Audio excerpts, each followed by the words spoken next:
ꯃꯌꯥꯝꯕꯨ ꯑꯍꯥꯟꯕꯃꯛꯇꯗ ꯃꯈꯜ ꯃꯊꯦꯜ ꯃꯅꯤꯄꯨꯔ ꯐꯨꯜ ꯁ꯭ꯇꯣꯔꯤ ꯀꯂꯦꯛꯁꯟꯅ ꯃꯌꯥꯝꯕꯨ ꯇꯔꯥꯝꯅ ꯑꯣꯛꯆꯕꯒ ꯂꯣꯏꯅꯅ ꯏꯀꯣꯛꯅꯣꯟꯅ ꯈꯨꯔꯨꯝꯖꯔꯤ꯫ ꯉꯁꯤꯁꯨ ꯃꯌꯥꯝꯒꯤ ꯉꯥꯏꯍꯥꯛ ꯄꯣꯊꯥꯅꯕꯒꯤꯗꯃꯛꯇ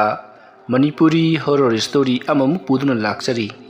ꯍꯣꯔꯔ ꯁ꯭ꯇꯣꯔꯤ ꯑꯁꯤꯒꯤ ꯃꯃꯤꯡꯅ ꯇꯨꯔꯦꯜ ꯋꯥꯡꯃꯒꯤ ꯃꯥꯏꯕ꯫ ꯋꯥꯔꯤ ꯑꯁꯤꯅ ꯍꯤꯡꯂꯤꯕ ꯑꯃꯗꯤ ꯂꯩꯈꯤꯗ꯭ꯔꯕ ꯀꯅꯥꯒꯨꯝꯕꯤ ꯑꯃꯠꯇꯒ ꯃꯔꯤ ꯂꯩꯅꯖꯗꯦ꯫ ꯑꯏꯕꯅ ꯋꯥꯈꯜꯅ ꯁꯥꯒꯠꯆꯔꯒ ꯇꯥꯕꯤꯔꯤꯕꯁꯤꯡꯒꯤ ꯉꯥꯏꯍꯥꯛ ꯄꯣꯊꯥꯅꯕꯒꯤꯗꯃꯛꯇ ꯁꯦꯝꯖꯕ ꯋꯥꯔꯤꯅꯤ꯫ ꯍꯧꯖꯤꯛ ꯃꯌꯥꯝꯗ ꯈꯨꯗꯣꯜ ꯇꯝꯖꯔꯤ ꯃꯅꯤꯄꯨꯔꯤ ꯍꯣꯔꯔ ꯁ꯭ꯇꯣꯔꯤ ꯇꯨꯔꯦꯜ ꯋꯥꯡꯃꯒꯤ ꯃꯥꯏꯕ꯫ ꯅꯨꯃꯤꯗꯥꯡꯒꯤ ꯊꯦꯡꯂꯕ ꯃꯇꯝꯅꯤ꯫ ꯊꯥꯕꯜꯁꯨ ꯅꯤꯡꯊꯤꯅ ꯉꯥꯜꯂꯔꯤ꯫ ꯏꯪꯂꯕ ꯃꯦꯡꯂꯕ ꯊꯥꯕꯜ ꯑꯗꯨꯒꯤ ꯃꯉꯥꯜꯗ ꯂꯤꯔꯤ ꯂꯤꯔꯤ ꯍꯨꯝꯂꯤꯕ ꯃꯥꯂꯪꯕ ꯑꯗꯨꯒꯤ ꯏꯄꯣꯝꯗ ꯍꯨꯝꯗꯨꯅ ꯄꯨꯔꯛꯂꯤ ꯑꯃꯥꯏꯕ ꯊꯝꯕꯧꯗꯨ꯫ ꯃꯍꯥꯛꯅ ꯑꯁꯨꯝ ꯂꯥꯛꯄꯅ ꯇꯨꯔꯦꯜꯒꯤ ꯈꯣꯡꯅꯤꯜ ꯑꯃꯒꯤ ꯃꯄꯥꯟꯗ ꯃꯍꯥꯛ ꯐꯝꯊꯔꯛꯂꯤ꯫ ꯍꯥꯏꯔꯤꯕ ꯈꯣꯡꯅꯤꯜ ꯑꯁꯤꯒꯤ ꯅꯥꯄꯣꯝ ꯈꯨꯗꯤꯡꯃꯛꯇ ꯑꯁꯪꯕ ꯅꯥꯄꯤꯅ ꯇꯒꯨꯞ ꯇꯒꯨꯞ ꯍꯧꯔꯤꯕꯅꯤ꯫ ꯌꯥꯝꯅꯁꯨ ꯁꯣꯡꯗꯦ꯫ ꯍꯥꯏꯔꯤꯕ ꯅꯥꯄꯤ ꯑꯁꯤꯒꯤ ꯍꯦꯛ ꯃꯊꯛꯇꯅ ꯑꯉꯥꯡꯁꯤꯡꯅ ꯁꯥꯟꯅꯕꯨꯡ ꯂꯝꯄꯥꯛ ꯑꯃ ꯂꯩꯔꯤꯕꯅꯤ꯫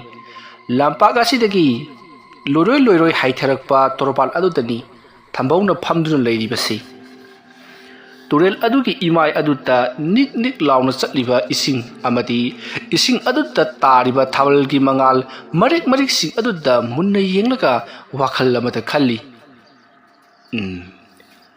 ꯑꯩꯅ ꯑꯁꯨꯛ ꯀꯨꯏꯅ ꯑꯃꯥꯏꯕ ꯑꯃ ꯑꯣꯏꯅ ꯂꯩꯔꯛꯄꯁꯤ ꯑꯐꯕ ꯊꯕꯛꯇ ꯇꯧꯗꯨꯅ ꯂꯥꯛꯂꯕꯅꯤ꯫ ꯑꯗꯨꯕꯨ ꯉꯁꯤ ꯐꯥꯎꯕꯗ ꯑꯩꯕꯨ ꯀꯅꯥꯒꯨꯝꯕꯤ ꯑꯃꯠꯇꯅ ꯎꯁꯤꯠ ꯊꯧꯑꯣꯏꯕꯤꯔꯤ ꯑꯄꯣꯝꯕꯇꯪ ꯌꯦꯡꯕ ꯃꯥꯏꯕꯅꯤ ꯍꯥꯏꯗꯅ꯫ ꯑꯩ ꯑꯁꯤ ꯀꯌꯥꯒꯤ ꯃꯇꯤꯛ ꯁꯥꯊꯤ ꯀꯌꯥꯒꯤ ꯃꯇꯤꯛ ꯍꯩꯒꯦ ꯍꯥꯏꯕꯗꯨ ꯑꯃꯨꯛꯇꯪ ꯈꯪꯍꯟꯗꯕꯗꯤ ꯌꯥꯔꯔꯣꯏ꯫ ꯑꯩꯒꯤ ꯏꯃꯤꯡ ꯇꯥꯕꯗ ꯂꯩꯀꯥꯏ ꯃꯤꯌꯥꯝ ꯄꯨꯝꯅꯃꯛ ꯊꯛ ꯊꯛ ꯅꯤꯛꯇꯨꯅ ꯀꯤꯍꯟꯅꯗꯕꯗꯤ ꯌꯥꯔꯔꯣꯏ꯫ ꯑꯃꯥꯏꯕ ꯊꯝꯕꯧ ꯀꯌꯥ ꯌꯥꯝꯅ ꯍꯩꯕꯒꯦ ꯍꯥꯏꯕꯗꯨ ꯌꯦꯡꯊꯣꯛꯍꯟꯗꯕ ꯌꯥꯔꯔꯣꯏ꯫ ꯊꯕꯛ ꯑꯁꯤ ꯑꯩꯒꯤ ꯂꯩꯀꯥꯏꯗ ꯇꯧꯔꯨꯔꯕꯗꯤ ꯂꯩꯀꯥꯏ ꯃꯤꯌꯥꯝ ꯍꯧꯔꯛꯇꯨꯅ ꯑꯩꯕꯨ ꯁꯣꯏꯗꯅ ꯍꯥꯠꯈꯤꯕꯁꯨ ꯃꯌꯥꯏ꯫ ꯑꯗꯨꯗꯤ ꯀꯅꯥꯗ ꯇꯧꯁꯤꯒꯦ? ꯑꯁꯨꯝꯅ ꯊꯝꯕꯧꯅ ꯋꯥꯈꯜ ꯈꯜꯂꯒ ꯃꯃꯥꯏ ꯑꯗꯨꯅ ꯅꯣꯡꯈꯠꯂꯛꯄꯗ ꯇꯨꯔꯦꯜꯒꯤ ꯋꯥꯡꯃ ꯑꯗꯨꯗ ꯂꯩꯔꯤꯕ ꯃꯤꯑꯣꯏꯁꯤꯡ ꯑꯗꯨꯅ ꯃꯥꯒꯤ ꯌꯨꯝꯗ ꯃꯩ ꯊꯥꯟꯗꯨꯅ ꯅꯤꯡꯉꯥꯏꯗꯅ ꯇꯨꯝꯗꯨꯅ ꯂꯩꯅꯔꯤꯕꯗꯨ ꯃꯍꯥꯛꯅ ꯎꯔꯤ꯫ ꯃꯍꯥꯛꯅ ꯇꯨꯝꯂꯤꯕꯁꯤꯡ ꯑꯗꯨꯕꯨꯗꯤ ꯎꯕ ꯅꯠꯇꯦ꯫ ꯌꯨꯝꯁꯤꯡ ꯑꯗꯨꯅ ꯇꯨꯐꯛ ꯇꯨꯐꯛ ꯂꯦꯞꯂꯒ ꯊꯥꯕꯜꯒꯤ ꯃꯦꯡꯂꯕ ꯃꯉꯥꯜ ꯑꯗꯨꯗ ꯉꯪꯔꯥꯟꯅꯕ ꯃꯈꯣꯏꯅ ꯊꯥꯜꯂꯤꯕ ꯃꯉꯥꯜꯁꯤꯡ ꯑꯗꯨꯒ ꯂꯣꯏꯅꯅ ꯌꯨꯝ ꯑꯗꯨꯅ ꯇꯨꯐꯛ ꯇꯨꯐꯛ ꯂꯦꯞꯇꯨꯅ ꯂꯩꯔꯤꯕ ꯑꯗꯨꯗ ꯊꯝꯕꯧꯅ ꯋꯥꯈꯜ ꯈꯜꯂꯛꯂꯤꯕꯅꯤ꯫ ꯃꯁꯤꯗꯒꯤꯗꯤ ꯊꯝꯕꯧꯅ ꯇꯨꯔꯦꯜ ꯋꯥꯡꯃꯗ ꯌꯦꯡꯗꯨꯅ ꯃꯍꯥꯛ ꯇꯨꯔꯦꯜ ꯋꯥꯡꯃ ꯑꯗꯨꯗ ꯀꯔꯤꯒꯨꯝꯕ ꯈꯔ ꯇꯧꯔꯒꯦ ꯍꯥꯏꯗꯨꯅ ꯈꯜꯂꯛꯂꯤ꯫ ꯃꯁꯤꯒꯤ ꯃꯇꯨꯡ ꯊꯝꯕꯧ ꯀꯔꯤꯗꯤ ꯇꯧꯁꯤꯒꯦ ꯍꯥꯏꯗꯨꯅ ꯋꯥꯈꯜ ꯉꯥꯏꯍꯥꯛ ꯈꯜꯂꯤ꯫ ꯑꯗꯨꯒ ꯅꯣꯛꯐꯦꯠ ꯇꯧꯗꯨꯅ ꯃꯍꯥꯛ ꯇꯨꯔꯦꯜ ꯑꯗꯨꯒꯤ ꯇꯣꯔꯕꯥꯟꯗ ꯄꯔꯞ ꯀꯨꯝꯊꯔꯛꯂꯤ꯫ ꯃꯈꯨ ꯌꯧꯕ ꯐꯥꯎꯕ ꯏꯁꯤꯡ ꯑꯗꯨꯒꯤ ꯇꯣꯔꯕꯥꯟ ꯑꯗꯨꯗ ꯀꯨꯝꯊꯔꯛꯂꯒ ꯇꯣꯔꯕꯥꯟ ꯑꯗꯨꯗ ꯀꯔꯤꯒꯨꯝꯕ ꯑꯃ ꯀꯣꯏꯊꯤ ꯊꯤꯔꯛꯂꯤ꯫ ꯑꯁꯨꯝ ꯊꯤꯔꯛꯄꯅ ꯊꯝꯕꯧꯅ ꯇꯨꯔꯦꯜ ꯑꯗꯨꯒꯤ ꯇꯣꯔꯕꯥꯟꯗ ꯑꯍꯣꯕ ꯑꯃ ꯊꯦꯡꯅꯔꯤ꯫ ꯊꯣꯏꯗꯣꯛ ꯍꯦꯟꯗꯣꯛꯅ ꯆꯥꯎꯕ ꯃꯈꯨꯜ ꯅꯠꯇꯦ꯫ ꯃꯁꯤꯗꯒꯤꯗꯤ ꯃꯍꯥꯛꯅ ꯑꯍꯣꯕ ꯃꯈꯨꯜ ꯑꯗꯨꯗ ꯃꯈꯨꯠꯅ ꯇꯞꯅ ꯊꯤꯟꯖꯤꯜꯂꯨꯏ꯫ ꯃꯇꯝ ꯑꯗꯨꯗ ꯑꯃꯥꯏꯕ ꯊꯝꯕꯧꯅ ꯂꯩꯔꯦ ꯑꯁꯨꯝꯅ ꯍꯥꯏꯔꯒ ꯌꯥꯝꯅ ꯍꯩꯅ ꯁꯤꯡꯅ ꯋꯥꯏꯈꯨ ꯑꯃꯕꯨ ꯃꯈꯨꯠꯅ ꯆꯞꯇꯨꯅ ꯄꯨꯊꯣꯔꯛꯂꯤ꯫ ꯑꯗꯨꯒ ꯋꯥꯏꯈꯨ ꯑꯗꯨꯗ ꯃꯨꯟꯅ ꯌꯦꯡꯉꯤ꯫ ꯃꯨꯁꯤꯟ ꯃꯨꯅ ꯈꯨꯇꯨꯝꯃꯨꯛ ꯆꯥꯎꯔꯕ ꯐꯖꯔꯕ ꯋꯥꯏꯈꯨ ꯑꯗꯨ ꯎꯕꯗ ꯑꯃꯥꯏꯕ ꯊꯝꯕꯧ ꯅꯣꯛꯆꯔꯤ꯫ ꯋꯥꯏꯈꯨ ꯑꯗꯨ ꯏꯁꯤꯡꯗ ꯁꯦꯡꯅ ꯆꯥꯝꯊꯣꯛꯂꯒ ꯂꯩꯋꯥ ꯑꯃ ꯁꯣꯜꯂꯤ꯫ ꯑꯁꯨꯝꯅ ꯂꯩꯋꯥ ꯑꯃ ꯁꯣꯜꯂꯕ ꯃꯇꯨꯡꯗ ꯋꯥꯏꯈꯨ ꯑꯗꯨ ꯏꯁꯤꯡ ꯑꯗꯨꯗ ꯇꯞꯅ ꯊꯥꯗꯣꯛꯈ꯭ꯔꯤ꯫ ꯃꯇꯝ ꯑꯗꯨꯗ ꯋꯥꯏꯈꯨ ꯑꯗꯨ ꯌꯥꯝꯅ ꯑꯉꯛꯄ ꯑꯃꯒ ꯂꯣꯏꯅꯅ ꯏꯁꯤꯡ ꯃꯊꯛ ꯑꯗꯨꯗꯕꯨ ꯈꯨꯗꯨꯞ ꯊꯥꯗꯨꯅ ꯌꯥꯝꯅ ꯌꯥꯡꯅ ꯁꯨꯔꯣꯞ ꯂꯥꯎꯅ ꯆꯦꯟꯈꯤ꯫ ꯊꯝꯕꯧꯅ ꯇꯦꯝꯕꯥꯂꯦ ꯍꯩ ꯑꯩꯗꯤ ꯑꯣꯏꯔꯔꯣꯏꯗ꯭ꯔꯥ ꯍꯥꯏꯗꯅ ꯈꯜꯂꯨꯕꯅꯤ꯫ ꯐꯩ ꯈꯪꯒꯅꯤꯗꯅ ꯉꯁꯤꯒꯤꯗꯤ ꯑꯩꯁꯨ ꯌꯨꯝꯗ ꯍꯜꯂꯒꯦ꯫ ꯉꯍꯥꯟ ꯃꯈꯩ ꯑꯐꯕ ꯊꯕꯛ ꯇꯧꯕꯗ ꯀꯥꯖꯕ ꯅꯥꯄꯜ ꯑꯗꯨꯗꯒꯤ ꯐꯠꯇꯕ ꯊꯕꯛ ꯇꯧꯕꯗ ꯀꯥꯕ ꯅꯥꯄꯜꯅ ꯍꯦꯜꯂꯤ꯫ ꯐꯠꯇꯕ ꯊꯕꯛ ꯇꯧꯕꯒꯤꯗꯤ ꯀꯌꯥꯗ ꯊꯨꯅ ꯃꯍꯩ ꯆꯥꯔꯤꯕ꯫ ꯐꯔꯦꯗ ꯀꯔꯤ ꯇꯧꯔꯛꯄꯒꯦ ꯍꯥꯏꯕꯗꯨ ꯌꯦꯡꯊꯣꯛꯄ ꯇꯥꯕꯅꯤ꯫ ꯑꯁꯨꯝꯅ ꯊꯝꯕꯧꯗꯨ ꯃꯋꯣꯟ ꯈꯟꯅ ꯃꯈꯣꯡ ꯃꯈꯨꯠ ꯆꯥꯝꯊꯣꯛꯂꯒ ꯃꯌꯨꯝꯂꯣꯝꯗ ꯀꯥꯔꯛꯂꯤ꯫ ꯃꯁꯤꯒꯤ ꯃꯇꯨꯡ ꯊꯝꯕꯧ ꯃꯌꯨꯝ ꯌꯧꯗꯨꯅ ꯌꯥꯝꯅ ꯅꯨꯡꯉꯥꯏꯅ ꯇꯨꯝꯈ꯭ꯔꯦ꯫ ꯃꯁꯤꯒꯤ ꯃꯇꯨꯡ ꯃꯊꯪꯒꯤ ꯑꯌꯨꯛꯅꯤ꯫ ꯑꯌꯨꯛ ꯑꯉꯟꯕ ꯑꯗꯨꯗ ꯊꯝꯕꯧꯅ ꯂꯩꯔꯤꯕ ꯇꯨꯔꯦꯜꯒꯤ ꯋꯥꯡꯃ ꯑꯗꯨꯒ ꯍꯧꯖꯤꯛ ꯂꯩꯅꯔꯤꯕ ꯇꯨꯔꯦꯜꯒꯤ ꯋꯥꯡꯃ ꯑꯁꯤꯒ ꯄꯪꯂꯥꯞꯅꯕ ꯅꯠꯇꯦ꯫ ꯍꯥꯏꯔꯤꯕ ꯇꯨꯔꯦꯜ ꯋꯥꯡꯃ ꯑꯁꯤꯒꯤ ꯃꯤꯑꯣꯏꯁꯤꯡ ꯍꯥꯏꯕꯗꯤ ꯉꯔꯥꯡ ꯊꯝꯕꯧꯅ ꯎꯈꯤꯕ ꯋꯥꯡꯃ ꯑꯗꯨꯕꯨꯅꯤ꯫ ꯍꯥꯏꯔꯤꯕ ꯇꯨꯔꯦꯜ ꯑꯁꯤꯒꯤ ꯇꯣꯔꯕꯥꯟꯗ ꯈꯨꯟꯗꯥꯗꯨꯅ ꯂꯩꯔꯤꯕ ꯌꯨꯝꯁꯤꯡ ꯑꯗꯨꯗꯒꯤ ꯃꯈꯣꯏ ꯃꯤꯑꯣꯏ ꯃꯌꯥꯝ ꯑꯃ ꯃꯊꯪ ꯅꯨꯄꯤꯁꯤꯡ ꯊꯣꯛꯂꯛꯇꯨꯅ ꯑꯌꯨꯛꯀꯤ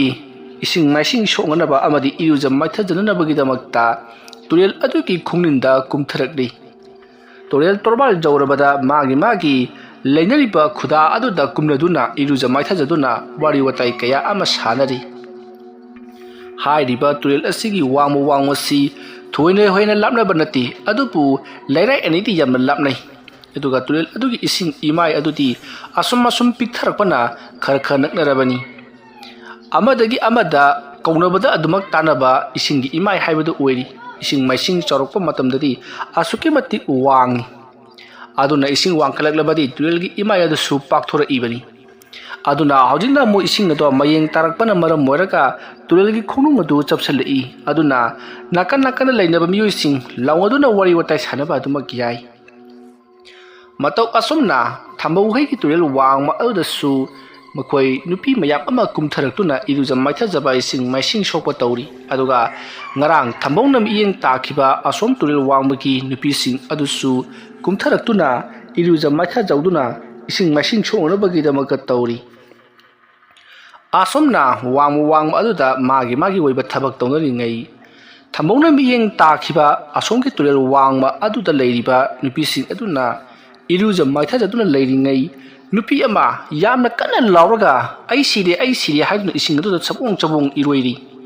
ꯃꯇꯝ ꯑꯗꯨꯗ ꯅꯨꯄꯤ ꯃꯌꯥꯝ ꯆꯦꯟꯁꯤꯜꯂꯛꯇꯨꯅ ꯀꯔꯤ ꯇꯧꯔꯕꯒꯦ ꯍꯥꯏꯗꯨꯅ ꯃꯍꯥꯛꯄꯨ ꯇꯨꯔꯦꯜꯒꯤ ꯂꯩꯔꯥꯏꯗ ꯄꯨꯈꯠꯂꯛꯂꯤ꯫ ꯏꯁꯤꯡꯒꯤ ꯏꯃꯥꯏꯗꯣ ꯏ ꯉꯥꯛꯇ ꯉꯥꯏꯈ꯭ꯔꯦ꯫ ꯀꯔꯤ ꯇꯧꯔꯕꯅꯣ ꯍꯥꯏꯗꯨꯅ ꯅꯨꯄꯤ ꯑꯗꯨꯕꯨ ꯇꯨꯔꯦꯜꯒꯤ ꯂꯩꯔꯥꯏꯗ ꯆꯤꯡꯈꯠꯇꯨꯅ ꯌꯦꯡꯅꯔꯤ꯫ ꯅꯨꯄꯤ ꯑꯗꯨꯅ ꯂꯥꯎꯈꯤꯕꯒꯤ ꯈꯣꯟꯖꯦꯜ ꯇꯥꯕꯗ ꯇꯨꯔꯦꯜꯒꯤ ꯂꯩꯔꯥꯏ ꯃꯊꯛꯇ ꯂꯩꯔꯝꯕ ꯅꯨꯄꯥ ꯃꯈꯩꯁꯨ ꯀꯩꯗꯧꯅꯔꯦ ꯍꯥꯏꯗꯨꯅ ꯆꯦꯟꯊꯔꯛꯏ꯫ ꯃꯇꯝ ꯑꯗꯨꯗ ꯍꯧꯖꯤꯛ ꯑꯩ ꯁꯤꯔꯦ ꯍꯥꯏꯗꯨꯅ ꯀꯣꯏꯂꯥꯎ ꯂꯥꯎꯈꯤꯕ ꯅꯨꯄꯤ ꯑꯗꯨꯒꯤ ꯃꯐꯥꯏꯒꯜ ꯑꯗꯨꯗ ꯀꯔꯤꯒꯨꯝꯕ ꯑꯃꯅ ꯆꯞꯈꯥꯏꯈꯤꯕꯒꯤ ꯃꯑꯣꯡꯗ ꯌꯥꯝꯅ ꯁꯥꯡꯅ ꯃꯥꯒꯤ ꯐꯩꯒꯜ ꯑꯗꯨꯗ ꯁꯦꯒꯥꯏꯗꯨꯅ ꯂꯩꯔꯝꯂꯤ꯫ ꯃꯗꯨꯗꯒꯤ ꯏꯁꯨ ꯂꯦꯞꯇꯅ ꯊꯣꯔꯛꯂꯤ꯫ ꯃꯗꯨ ꯎꯕꯗ ꯃꯌꯥꯝ ꯄꯨꯝꯅꯃꯛ ꯇꯨꯔꯦꯜ ꯑꯁꯤꯒꯤ ꯃꯅꯨꯡꯗ ꯀꯔꯤ ꯁꯥꯕꯨ ꯂꯩꯔꯕꯅꯣ ꯈꯪꯗ꯭ꯔꯦ꯫ ꯑꯗꯨꯅ ꯇꯨꯔꯦꯜ ꯑꯁꯤꯒꯤ ꯃꯅꯨꯡꯗ ꯂꯩꯔꯝꯕ ꯁꯥ ꯑꯗꯨꯅ ꯃꯥꯒꯤ ꯃꯐꯥꯏꯒꯜ ꯑꯁꯤꯗ ꯆꯤꯛꯈꯤꯕꯅꯤ ꯍꯥꯏꯗꯨꯅ ꯃꯌꯥꯝ ꯑꯗꯨ ꯀꯤꯅꯔꯛꯂꯤ꯫ ꯈꯨꯜꯒꯤ ꯅꯨꯄꯥ ꯃꯈꯩꯗꯨꯅ ꯃꯥꯒꯤ ꯅꯨꯄꯤ ꯑꯗꯨꯒꯤ ꯌꯨꯝꯒꯤ ꯃꯤꯑꯣꯏꯁꯤꯡ ꯀꯧꯈ꯭ꯔꯦ꯫ ꯌꯨꯝꯒꯤ ꯃꯤꯑꯣꯏꯁꯤꯡ ꯑꯗꯨꯁꯨ ꯄꯥꯎ ꯑꯗꯨ ꯇꯥꯕꯒ ꯈꯨꯗꯛꯇ ꯂꯥꯛꯇꯨꯅ ꯌꯦꯡꯁꯤꯜꯂꯔꯤ꯫ ꯃꯁꯤꯗꯒꯤꯗꯤ ꯅꯨꯄꯤ ꯑꯗꯨꯒꯤ ꯃꯄꯨꯔꯣꯏꯕ ꯑꯗꯨꯅ ꯃꯍꯥꯛꯄꯨ ꯄꯝꯗꯨꯅ ꯌꯨꯝꯗ ꯄꯣꯔꯛꯂꯤ꯫ ꯅꯤꯡꯊꯤꯅ ꯐꯃꯨꯡ ꯑꯗꯨꯗ ꯍꯤꯞꯍꯜꯂꯕ ꯃꯇꯨꯡꯗ ꯑꯈꯪ ꯑꯍꯩ ꯑꯃꯥꯏꯕ ꯀꯧꯗꯨꯅ ꯃꯗꯨꯕꯨ ꯌꯦꯡꯍꯟꯅꯅꯕꯒꯤꯗꯃꯛꯇ ꯇꯧꯔꯤ꯫ ꯃꯁꯤꯒꯤ ꯃꯇꯨꯡ ꯑꯃꯥꯏꯕ ꯑꯗꯨꯅ ꯃꯁꯤꯗꯤ ꯋꯥꯏꯈꯨꯅ ꯆꯤꯛꯈꯤꯕꯒꯤ ꯃꯥꯜꯂꯤ ꯍꯥꯏꯔꯛꯂꯤ꯫ ꯋꯥꯏꯈꯨꯅ ꯆꯤꯛꯈꯤꯕꯒꯤ ꯃꯥꯜꯂꯤ ꯍꯥꯏꯔꯛꯄꯗꯨ ꯇꯥꯕꯗ ꯂꯩꯔꯤꯕ ꯃꯌꯥꯝ ꯄꯨꯝꯅꯃꯛꯇꯤ ꯄꯨꯡꯉꯛ-ꯉꯛꯅꯔꯤ꯫ ꯋꯥꯏꯈꯨ ꯍꯥꯏꯕꯁꯤꯗꯤ ꯃꯉꯣꯟꯗ ꯊꯦꯡꯂꯨꯕ ꯁꯣꯛꯂꯨꯕ ꯅꯠꯇ꯭ꯔꯒꯅ ꯃꯍꯥꯛꯀꯤ ꯃꯀꯣꯜꯗ ꯈꯨꯠꯅ ꯊꯤꯟꯖꯤꯜꯂꯨꯔꯕ ꯃꯇꯝ ꯑꯗꯨ ꯈꯛꯇꯗ ꯁꯣꯛꯄꯅꯤ꯫ ꯃꯇꯧ ꯀꯔꯝꯅ ꯏꯔꯨꯖꯗꯨꯅ ꯂꯩꯔꯤꯕ ꯅꯨꯄꯤ ꯑꯃꯒꯤ ꯃꯐꯥꯏꯒꯜꯗ ꯑꯁꯨꯝꯅ ꯋꯥꯏꯈꯨꯅ ꯁꯥ ꯉꯥꯒꯨꯝ ꯂꯥꯛꯂꯒ ꯑꯁꯨꯝꯅ ꯆꯤꯛꯂꯝꯕ ꯍꯥꯏꯕꯁꯤꯗꯤ ꯑꯣꯏꯊꯣꯛꯇꯕꯅꯤ ꯍꯥꯏꯗꯨꯅ ꯑꯃꯥꯏꯕ ꯑꯗꯨꯒꯤ ꯋꯥ ꯑꯗꯨꯕꯨ ꯀꯟꯊꯠꯂꯝꯃꯤ꯫ ꯃꯇꯝ ꯑꯗꯨꯗ ꯑꯃꯥꯏꯕ ꯑꯗꯨꯅ ꯍꯥꯏꯔꯤꯕ ꯋꯥꯏꯈꯨ ꯑꯁꯤ ꯏꯆꯝ ꯆꯝꯕ ꯋꯥꯏꯈꯨ ꯑꯃꯗꯤ ꯃꯥꯟꯗꯦ,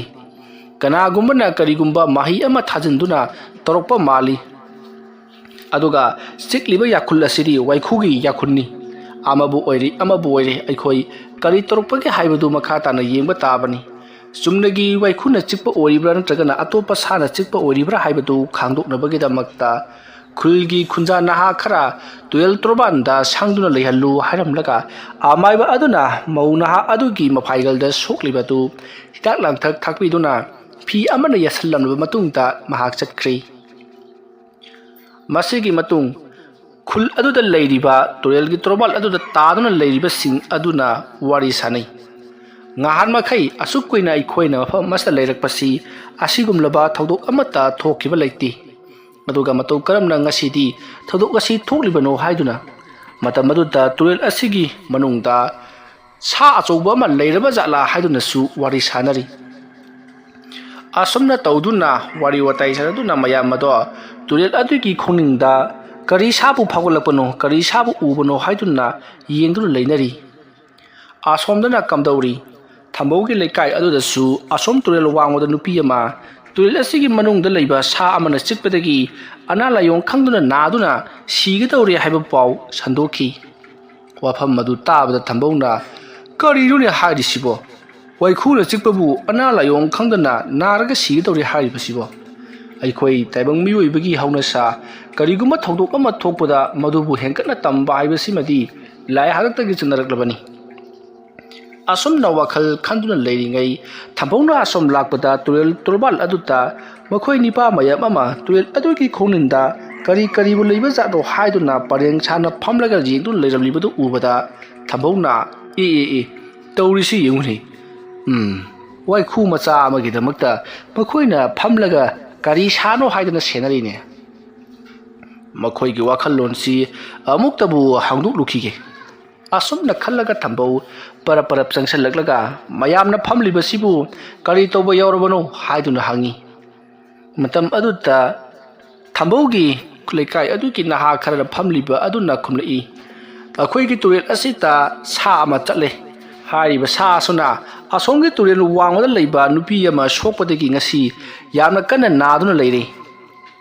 ꯄꯥꯎ ꯑꯗꯨ ꯇꯥꯕꯗꯒꯤ ꯑꯩꯈꯣꯏꯁꯨ ꯇꯨꯔꯦꯜ ꯑꯁꯤꯒꯤ ꯃꯅꯨꯡꯗ ꯀꯔꯤ ꯁꯥꯕꯨ ꯂꯩꯕꯅꯣ ꯍꯥꯏꯗꯨꯅ ꯌꯦꯡꯁꯤꯜꯂꯝꯂꯤꯕꯁꯤꯅꯤ꯫ ꯑꯗꯨꯝꯅ ꯍꯥꯏꯔꯛꯄꯗ ꯑꯃꯥꯏꯕ ꯊꯝꯕꯧꯅ ꯀꯗꯥꯏꯗꯒꯤ ꯑꯁꯨꯛ ꯀꯨꯏꯅ ꯑꯩꯈꯣꯏꯅ ꯇꯨꯔꯦꯜ ꯑꯁꯤꯗ ꯆꯥꯗꯨꯅ ꯂꯩꯔꯛꯂꯤꯕꯁꯤ ꯉꯁꯤ ꯐꯥꯎꯕꯗ ꯑꯗꯨꯒꯨꯝꯕ ꯑꯃꯠꯇ ꯊꯣꯛꯄ ꯂꯩꯇꯦ꯫ ꯃꯗꯨꯗꯤ ꯎꯅ ꯋꯥꯅ ꯀꯔꯤꯅ ꯈꯦꯠꯄ ꯑꯣꯏꯔꯝꯒꯅꯤꯀꯣ, ꯀꯥꯟꯅꯗꯕꯗ ꯃꯇꯝ ꯃꯥꯡꯅꯅꯕ꯫ ꯑꯗꯨꯝꯅ ꯍꯥꯏꯔꯝꯂꯒ ꯑꯃꯥꯏꯕ ꯊꯝꯕꯧꯅ ꯆꯠꯈꯤꯕꯗꯨꯗ ꯂꯩꯔꯤꯕꯁꯤꯡ ꯑꯗꯨꯁꯨ ꯍꯣꯏꯅꯦ ꯎꯅ ꯋꯥꯅ ꯈꯦꯠꯄ ꯑꯣꯏꯔꯝꯕꯁꯨ ꯌꯥꯏ, ꯀꯗꯥꯏꯗꯒꯤ ꯋꯥꯏꯈꯨꯅ ꯂꯥꯛꯂꯒ ꯆꯤꯛꯀꯗꯧꯔꯤꯕꯅꯣ? ꯑꯁꯨꯝꯅ ꯍꯥꯏꯔꯒ ꯃꯊꯪ ꯆꯠꯅꯈꯤ ꯃꯥꯒꯤ ꯊꯕꯛ ꯂꯩ ꯍꯥꯏꯗꯨꯅ꯫ ꯁꯥꯟꯅꯔꯤꯕ ꯋꯥꯐꯝ ꯑꯗꯨ ꯑꯁꯣꯝ ꯇꯪꯕꯗ ꯂꯩꯔꯤꯕ ꯅꯨꯄꯤ ꯑꯃ ꯁꯣꯛꯈꯤꯕ, ꯑꯃꯥꯏꯕ ꯊꯝꯕꯧꯅ ꯃꯤꯠꯌꯦꯡ ꯇꯥꯈꯤꯕ ꯑꯁꯣꯝꯒꯤ ꯇꯨꯔꯦꯜ ꯋꯥꯡꯃꯗ ꯂꯩꯔꯤꯕ ꯃꯤꯑꯣꯏꯁꯤꯡ ꯑꯗꯨꯗꯁꯨ ꯊꯝꯕꯧꯒꯤ ꯇꯨꯔꯦꯜ ꯋꯥꯡꯃꯗ ꯂꯩꯔꯤꯕ ꯃꯤꯑꯣꯏꯁꯤꯡ ꯑꯗꯨꯅ ꯂꯥꯎꯗꯨꯅ ꯍꯥꯏꯈ꯭ꯔꯦ꯫ ꯋꯥꯐꯝ ꯑꯗꯨꯗ ꯃꯌꯥꯝꯁꯨ ꯌꯥꯅꯔꯗꯨꯅ ꯃꯍꯩ ꯂꯣꯏꯅꯃꯛ ꯆꯠꯅꯈ꯭ꯔꯦ꯫ ꯁꯣꯛꯂꯕ ꯅꯨꯄꯤ ꯑꯗꯨꯗꯁꯨ ꯃꯍꯥꯛꯀꯤ ꯃꯄꯨꯔꯣꯏꯕꯅ ꯅꯍꯥꯛꯀꯤꯗꯣ ꯋꯥꯏꯈꯨꯅ ꯀꯔꯤꯅ ꯆꯤꯛꯄ ꯑꯣꯏꯔꯝꯂꯣꯏ, ꯅꯍꯥꯛꯅ ꯏꯔꯣꯏꯕꯗ ꯎꯅ ꯋꯥꯅ ꯈꯦꯠꯈꯤꯕ ꯑꯣꯏꯔꯝꯒꯅꯤ ꯍꯥꯏꯗꯨꯅ ꯍꯥꯏꯔꯤ꯫ ꯃꯇꯝ ꯑꯗꯨꯗ ꯅꯨꯄꯤ ꯑꯗꯨꯅ ꯑꯁꯨꯝ ꯂꯦꯞꯂꯒ ꯑꯩꯈꯣꯏꯅ ꯉꯍꯥꯟ ꯃꯈꯩ ꯀꯨꯝꯕ ꯇꯨꯔꯦꯜꯒꯤ ꯈꯨꯗꯥ ꯑꯗꯨꯗ ꯀꯨꯝꯂꯒ ꯑꯗꯨꯃꯛ ꯂꯩꯕ ꯃꯇꯝꯗ ꯀꯗꯥꯏꯗꯒꯤ ꯎ ꯋꯥ ꯂꯥꯛꯂꯒ ꯈꯦꯠꯀꯗꯧꯔꯤꯕꯅꯣ ꯍꯥꯏꯗꯨꯅ ꯍꯪꯉꯤ꯫ ꯃꯇꯝ ꯑꯗꯨꯗ ꯅꯨꯄꯥ ꯑꯗꯨꯁꯨ ꯈꯨꯝꯐꯝ ꯈꯪꯗ꯭ꯔꯗꯨꯅ ꯐꯔꯦꯁꯦ ꯊꯣꯏꯅ ꯍꯦꯟꯅ ꯈꯟꯖꯤꯜꯂꯨꯔꯅꯨ, ꯃꯥꯏ ꯐꯖꯔꯅꯤ ꯍꯥꯏꯗꯨꯅ ꯊꯦꯝꯖꯤꯜꯂꯤ꯫ ꯅꯨꯃꯤꯠ ꯑꯗꯨꯒꯤ ꯅꯨꯃꯤꯗꯥꯡꯅꯤ꯫ ꯑꯃꯥꯏꯕ ꯊꯝꯕꯧ ꯊꯦꯡꯂꯕ ꯃꯇꯝ ꯑꯗꯨꯗ ꯉꯔꯥꯡꯒꯤ ꯃꯇꯧꯒꯨꯝ ꯇꯨꯔꯦꯜ ꯇꯣꯔꯕꯥꯜ ꯑꯗꯨꯗ ꯂꯥꯛꯂꯤ꯫ ꯑꯗꯨꯒ ꯃꯍꯥꯛꯅ ꯀꯔꯤꯒꯨꯝꯕ ꯁꯥ ꯃꯆꯦꯠ ꯈꯔꯁꯨ ꯄꯣꯔꯛꯂꯤ꯫ ꯑꯁꯨꯝꯅ ꯄꯣꯔꯛꯂꯒ ꯇꯨꯔꯦꯜ ꯑꯗꯨꯒꯤ ꯇꯣꯔꯕꯥꯟꯗ ꯃꯍꯥꯛꯅ ꯂꯥ ꯑꯃꯒꯤ ꯃꯊꯛꯇ ꯁꯥ ꯃꯆꯦꯠ ꯑꯗꯣ ꯊꯝꯂꯤ꯫ ꯑꯗꯨꯒ ꯃꯍꯥꯛꯅ ꯂꯩꯋꯥ ꯈꯔ ꯁꯣꯟꯗꯨꯅ ꯂꯥ ꯑꯗꯨꯗ ꯃꯥꯅ ꯄꯣꯔꯛꯄ ꯆꯩ ꯃꯆꯥ ꯑꯃꯅ ꯇꯣꯞ ꯑꯁꯨꯝ ꯐꯨꯔꯤ꯫ ꯑꯗꯨꯝꯅ ꯇꯧꯕ ꯑꯗꯨꯗ ꯉꯁꯥꯏꯒꯤ ꯅꯨꯄꯤ ꯑꯃꯒꯤ ꯃꯐꯥꯏꯒꯜꯗ ꯆꯤꯛꯂꯨꯕ ꯋꯥꯏꯈꯨ ꯃꯨꯁꯤꯟ ꯃꯨꯕ ꯑꯆꯧꯕꯗꯣ ꯐꯤ ꯀꯥꯝꯗꯨꯅ ꯂꯥꯛꯂꯤ꯫ ꯃꯇꯝ ꯑꯗꯨꯗ ꯑꯃꯥꯏꯕ ꯊꯝꯕꯧꯅ ꯋꯥꯏꯈꯨꯅ ꯑꯁꯨꯝꯅ ꯐꯤ ꯀꯥꯝꯕꯁꯤ ꯉꯁꯤꯅ ꯑꯍꯥꯟꯕ ꯇꯥꯕꯅꯤ꯫ ꯋꯥꯏꯈꯨꯅ ꯈꯣꯡꯕꯁꯤ ꯑꯩꯗꯤ ꯏꯃꯥ ꯄꯣꯛꯀꯩ ꯇꯥꯗ꯭ꯔꯤ, ꯉꯁꯤ ꯇꯥꯔꯤꯁꯤ ꯃꯉꯥꯏꯔꯦ꯫ ꯑꯁꯨꯝꯅ ꯃꯍꯥꯛꯅ ꯋꯥꯈꯜ ꯈꯟꯗꯨꯅ ꯂꯩꯔꯤꯉꯩ ꯂꯥꯛꯂꯤꯕ ꯋꯥꯏꯈꯨ ꯑꯗꯨꯅ ꯊꯝꯕꯧꯅ ꯀꯠꯂꯤꯕ ꯁꯥ ꯃꯆꯦꯠ ꯑꯗꯨ ꯆꯕꯥꯛ ꯆꯤꯛꯇꯨꯅ ꯆꯥꯔꯤ꯫ ꯃꯗꯨ ꯎꯕꯗ ꯑꯃꯥꯏꯕ ꯊꯝꯕꯧꯅ ꯀꯌꯥꯗ ꯂꯥꯟꯅ ꯂꯩꯔꯝꯂꯕ, ꯆꯥꯎ ꯅꯪꯒꯤꯗꯃꯛꯇ ꯄꯣꯔꯛꯂꯤꯕꯅꯤ, ꯑꯗꯨꯒ ꯅꯪꯅ ꯇꯧꯒꯗꯕ ꯊꯕꯛꯇꯤ ꯑꯩ ꯍꯥꯏꯒꯦ ꯇꯥꯎ꯫ ꯅꯪꯅ ꯉꯁꯥꯏ ꯇꯧꯔꯨꯔꯤꯕ ꯊꯕꯛ ꯑꯗꯨ ꯌꯥꯝꯅ ꯆꯣꯞꯇꯥꯅꯕ ꯊꯕꯛꯅꯤ꯫ ꯍꯟꯗꯛꯃꯨꯛꯇꯤ ꯃꯈꯣꯏꯒꯤ ꯍꯛꯆꯥꯡꯗ ꯑꯣꯏꯅ ꯆꯤꯛꯀꯗꯕꯅꯤ꯫ ꯃꯇꯝ ꯑꯗꯨꯗ ꯃꯈꯣꯏꯅ ꯉꯥꯎꯅ ꯐꯩꯅ ꯆꯦꯜꯂꯛꯄ ꯃꯇꯝ ꯑꯗꯨꯗ ꯇꯨꯔꯦꯜ ꯑꯁꯤꯗ ꯀꯨꯝꯕ ꯀꯤꯅꯒꯗꯧꯔꯤꯕꯅꯤ꯫ ꯃꯗꯨꯗꯒꯤꯗꯤ ꯃꯈꯣꯏꯅ ꯀꯔꯤ ꯊꯧꯔꯥꯡ ꯄꯥꯏꯈꯠꯂꯛꯀꯦ ꯍꯥꯏꯕꯗꯨ ꯌꯦꯡꯒꯦ꯫ ꯑꯁꯣꯝꯅ ꯍꯥꯏꯔꯛꯄꯗꯨꯗ ꯋꯥꯏꯈꯨ ꯑꯗꯣ ꯇꯨꯃꯤꯟꯅ ꯉꯥꯏꯍꯥꯛ ꯂꯩ, ꯑꯗꯨꯒ ꯃꯍꯥꯛ ꯏꯁꯤꯡꯗ ꯆꯕꯨꯛ ꯂꯥꯎꯅ ꯆꯣꯡꯊꯈ꯭ꯔꯤ꯫ ꯑꯁꯣꯝꯅ ꯍꯦꯛ ꯆꯣꯡꯊꯈꯤꯕꯒ ꯃꯁꯤꯡ ꯌꯥꯝꯂꯕ ꯋꯥꯏꯈꯨ ꯃꯌꯥꯝ ꯑꯃ ꯋꯥꯏꯈꯨ ꯑꯗꯨꯒꯤ ꯃꯇꯨꯡꯗ ꯁꯣꯔꯣꯞ ꯏꯟꯅꯈꯤ꯫ ꯃꯗꯨ ꯎꯕꯗ ꯑꯃꯥꯏꯕ ꯊꯝꯕꯧ ꯀꯔꯤꯅꯣꯍꯦ ꯍꯥꯏꯗꯨꯅ ꯌꯦꯡꯗꯨꯅ ꯂꯩꯍꯧꯏ꯫ ꯑꯗꯨꯒ ꯅꯣꯛꯐꯦꯠ ꯇꯧꯗꯨꯅ ꯊꯕꯛ ꯑꯁꯤ ꯑꯔꯥꯏꯕ ꯑꯣꯏꯔꯗꯧꯔꯤ ꯑꯁꯨꯝꯅ ꯍꯥꯏꯔꯝꯂꯒ ꯋꯥꯏꯈꯨ ꯑꯗꯨꯒꯤ ꯀꯨꯝꯍꯩꯗꯨ ꯉꯥꯏꯍꯥꯛꯇꯪ ꯌꯦꯡꯂꯝꯂꯒ ꯊꯝꯕꯧ ꯃꯌꯨꯝꯂꯣꯝꯗ ꯍꯟꯈ꯭ꯔꯦ ꯅꯨꯃꯤꯠ ꯑꯗꯨꯒꯤ ꯅꯣꯡꯉꯥꯜꯂꯛꯄꯅꯤ ꯇꯨꯔꯦꯜ ꯋꯥꯡꯃꯗ ꯂꯩꯔꯤꯕ ꯉꯔꯥꯡꯒꯤ ꯅꯨꯄꯤ ꯑꯃ ꯁꯣꯛꯈꯤꯕ ꯑꯗꯨꯒꯤ ꯇꯨꯔꯦꯜ ꯋꯥꯡꯃꯗꯨꯗ ꯂꯩꯔꯤꯕ ꯅꯨꯄꯤ ꯄꯨꯝꯅꯃꯛ ꯍꯧꯖꯤꯛꯇꯤ ꯇꯨꯔꯦꯜ ꯂꯩꯔꯥꯏ ꯑꯗꯨꯗ ꯀꯨꯝꯊꯔꯛꯇꯨꯅ ꯏꯁꯤꯡ ꯃꯥꯏꯁꯤꯡ ꯁꯣꯛꯄ ꯏꯔꯨꯖ ꯃꯥꯏꯊꯖꯕ ꯇꯧꯕꯗꯣ ꯀꯤꯅꯔꯛꯂꯗꯨꯅ ꯃꯈꯣꯏ ꯇꯨꯔꯦꯜ ꯑꯗꯨꯒꯤ ꯇꯣꯔꯕꯥꯟꯗ ꯑꯣꯏꯅ ꯏꯁꯤꯡ ꯁꯣꯛꯀꯠꯂꯒ ꯂꯩꯅꯔꯤ ꯑꯗꯨꯗꯨꯒ ꯃꯈꯣꯏꯅ ꯏꯁꯤꯡ ꯑꯗꯣ ꯃꯁꯥꯗ ꯍꯩꯊꯗꯨꯅ ꯏꯔꯨꯖ ꯃꯥꯏꯊꯖꯔꯤ ꯑꯗꯨꯝꯅ ꯂꯩꯔꯤꯉꯩꯒꯤ ꯇꯥꯟꯖꯥ ꯑꯗꯨꯗ ꯃꯈꯣꯏ ꯅꯨꯄꯤ ꯈꯔ ꯉꯔꯥꯡ ꯇꯧꯕꯒꯤ ꯋꯥꯅꯤ ꯉꯁꯤꯗꯤ ꯀꯩꯁꯨ ꯇꯧꯔꯛꯂꯣꯏꯗ ꯍꯥꯏꯗꯨꯅ ꯃꯈꯣꯏ ꯆꯕꯨꯛ ꯆꯕꯨꯛ ꯀꯨꯝꯊꯔꯛꯂꯤ ꯑꯁꯣꯝꯅ ꯅꯨꯄꯤ ꯈꯔ ꯑꯗꯨꯅ ꯀꯨꯝꯊꯈꯤꯕ ꯑꯗꯨꯗ ꯑꯇꯩ ꯅꯨꯄꯤ ꯃꯈꯩꯁꯨ ꯂꯣꯏꯅꯃꯛ ꯀꯨꯝꯊꯔꯛꯂꯤ ꯃꯁꯤꯗꯒꯤꯗꯤ ꯅꯨꯄꯥ ꯃꯈꯩꯁꯨ ꯂꯥꯛꯇꯨꯅ ꯀꯔꯤ ꯊꯧꯗꯣꯛ ꯊꯣꯛꯄꯒꯦ ꯍꯥꯏꯕꯗꯨ ꯌꯦꯡꯁꯤꯜꯂꯤꯔꯤꯕꯅꯤ ꯑꯁꯣꯝꯅ ꯃꯈꯣꯏꯅ ꯆꯕꯨꯛ ꯆꯕꯨꯛ ꯀꯨꯝꯊꯔꯒ ꯏꯁꯤꯡ ꯃꯥꯏꯁꯤꯡ ꯁꯣꯛꯄ ꯏꯔꯨꯖ ꯃꯥꯏꯊꯖꯕ ꯇꯧꯕ ꯃꯇꯝꯗ ꯀꯔꯤ ꯑꯃꯠꯇ ꯇꯧꯔꯛꯇꯕ ꯑꯗꯨꯗ ꯃꯈꯣꯏ ꯉꯔꯥꯡ ꯇꯧꯕꯒꯤ ꯋꯥꯅꯤ ꯉꯁꯤꯗꯤ ꯀꯔꯤꯁꯨ ꯇꯧꯔꯛꯂꯣꯏꯗ ꯍꯥꯏꯗꯨꯅ ꯃꯌꯥꯝꯗꯣ ꯌꯥ ꯂꯥꯡꯅꯔꯤ ꯑꯗꯨꯝꯅ ꯂꯩꯔꯤꯉꯩ ꯃꯇꯝ ꯑꯗꯨꯗ ꯃꯈꯣꯏ ꯅꯨꯄꯤ ꯈꯔꯗꯤ ꯌꯥꯝꯅ ꯀꯟꯅ ꯂꯥꯎꯔꯒ ꯏꯁꯤꯡꯒꯤ ꯏꯃꯥꯏ ꯑꯗꯨꯗꯒꯤ ꯖꯕꯨꯡ ꯀꯥꯈꯠꯅꯔꯛꯂꯤ ꯑꯗꯨꯒ ꯇꯨꯔꯦꯜ ꯇꯣꯔꯕꯥꯟ ꯑꯗꯨꯗ ꯊꯔꯣ ꯑꯣꯟꯗꯨꯅ ꯂꯩꯔꯤ ꯃꯁꯤꯗꯒꯤꯗꯤ ꯀꯤꯅꯔꯗꯨꯅ ꯅꯨꯄꯤ ꯃꯈꯩꯁꯨ ꯆꯦꯟꯈꯠꯅꯕ ꯇꯧꯔꯛꯄꯗ ꯃꯈꯣꯏꯁꯨ ꯌꯥꯝꯅ ꯀꯟꯅ ꯂꯥꯎꯔꯒ ꯁꯤꯔꯦ ꯍꯥꯏꯗꯨꯅ ꯂꯥꯎꯔꯒ ꯃꯈꯣꯏꯁꯨ ꯆꯦꯟꯈꯠꯅꯔꯛꯂꯤ ꯇꯣꯔꯕꯥꯟꯗ ꯂꯩꯔꯝꯕ ꯅꯨꯄꯥ ꯃꯈꯩ ꯀꯩꯗꯧꯔꯕꯒꯦ ꯍꯥꯏꯗꯨꯅ ꯃꯈꯣꯏ ꯆꯦꯟꯊꯔꯛꯇꯨꯅ ꯌꯦꯡꯁꯤꯜꯂꯔꯤ मतम नुपी मखैदुदी मखोइना यामना कन्ना लाउरिबदु करिनो हाइनो येंगनुपदा ओथोकपा फिबम अमा हाइबदु ओइरि यामलबा वाइखु सिंग अदु तोरबल तोरबल अदुदगी फन चोंथखिबा अमदि नुपी सिंग अदुना मसाकी हक्सांगदा सोक्तुना इहिंग नाहिंग सादुना लैरिबदु उबदा लैरिबा खुंजा अदुगी हाइबदि तोरबल तोरबल अदुगी मथक तारिबा युम सिंग अदुगी मियोइ सिंगदी किनबदा लोइरि तौरिबा पुनमगसी वाइखुना लंधारकपनि हाइबा खंगपदगी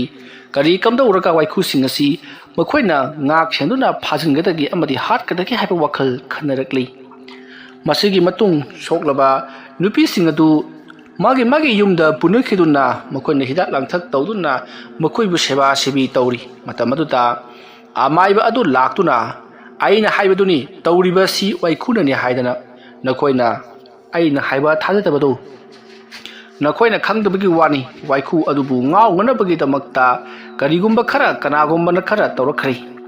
असमना कनागुंबना वाइखुसिंग अदुदा करिगुंबा खरा तौखिबदगी वाइखुसिंग असि ngawबा हौरकलिबनी वाइखुसिंग अदुना ngawरकलबदी इसिंग मनुंगदा कुमथरकबा मी मखैया तौबा नत्तबा इसिंगी मथक्ता काखलकलगा आइखोय लंदारकदौरिबनी नखोइना वाइखु असि इचम चंबा साने हाइदुना खल्ली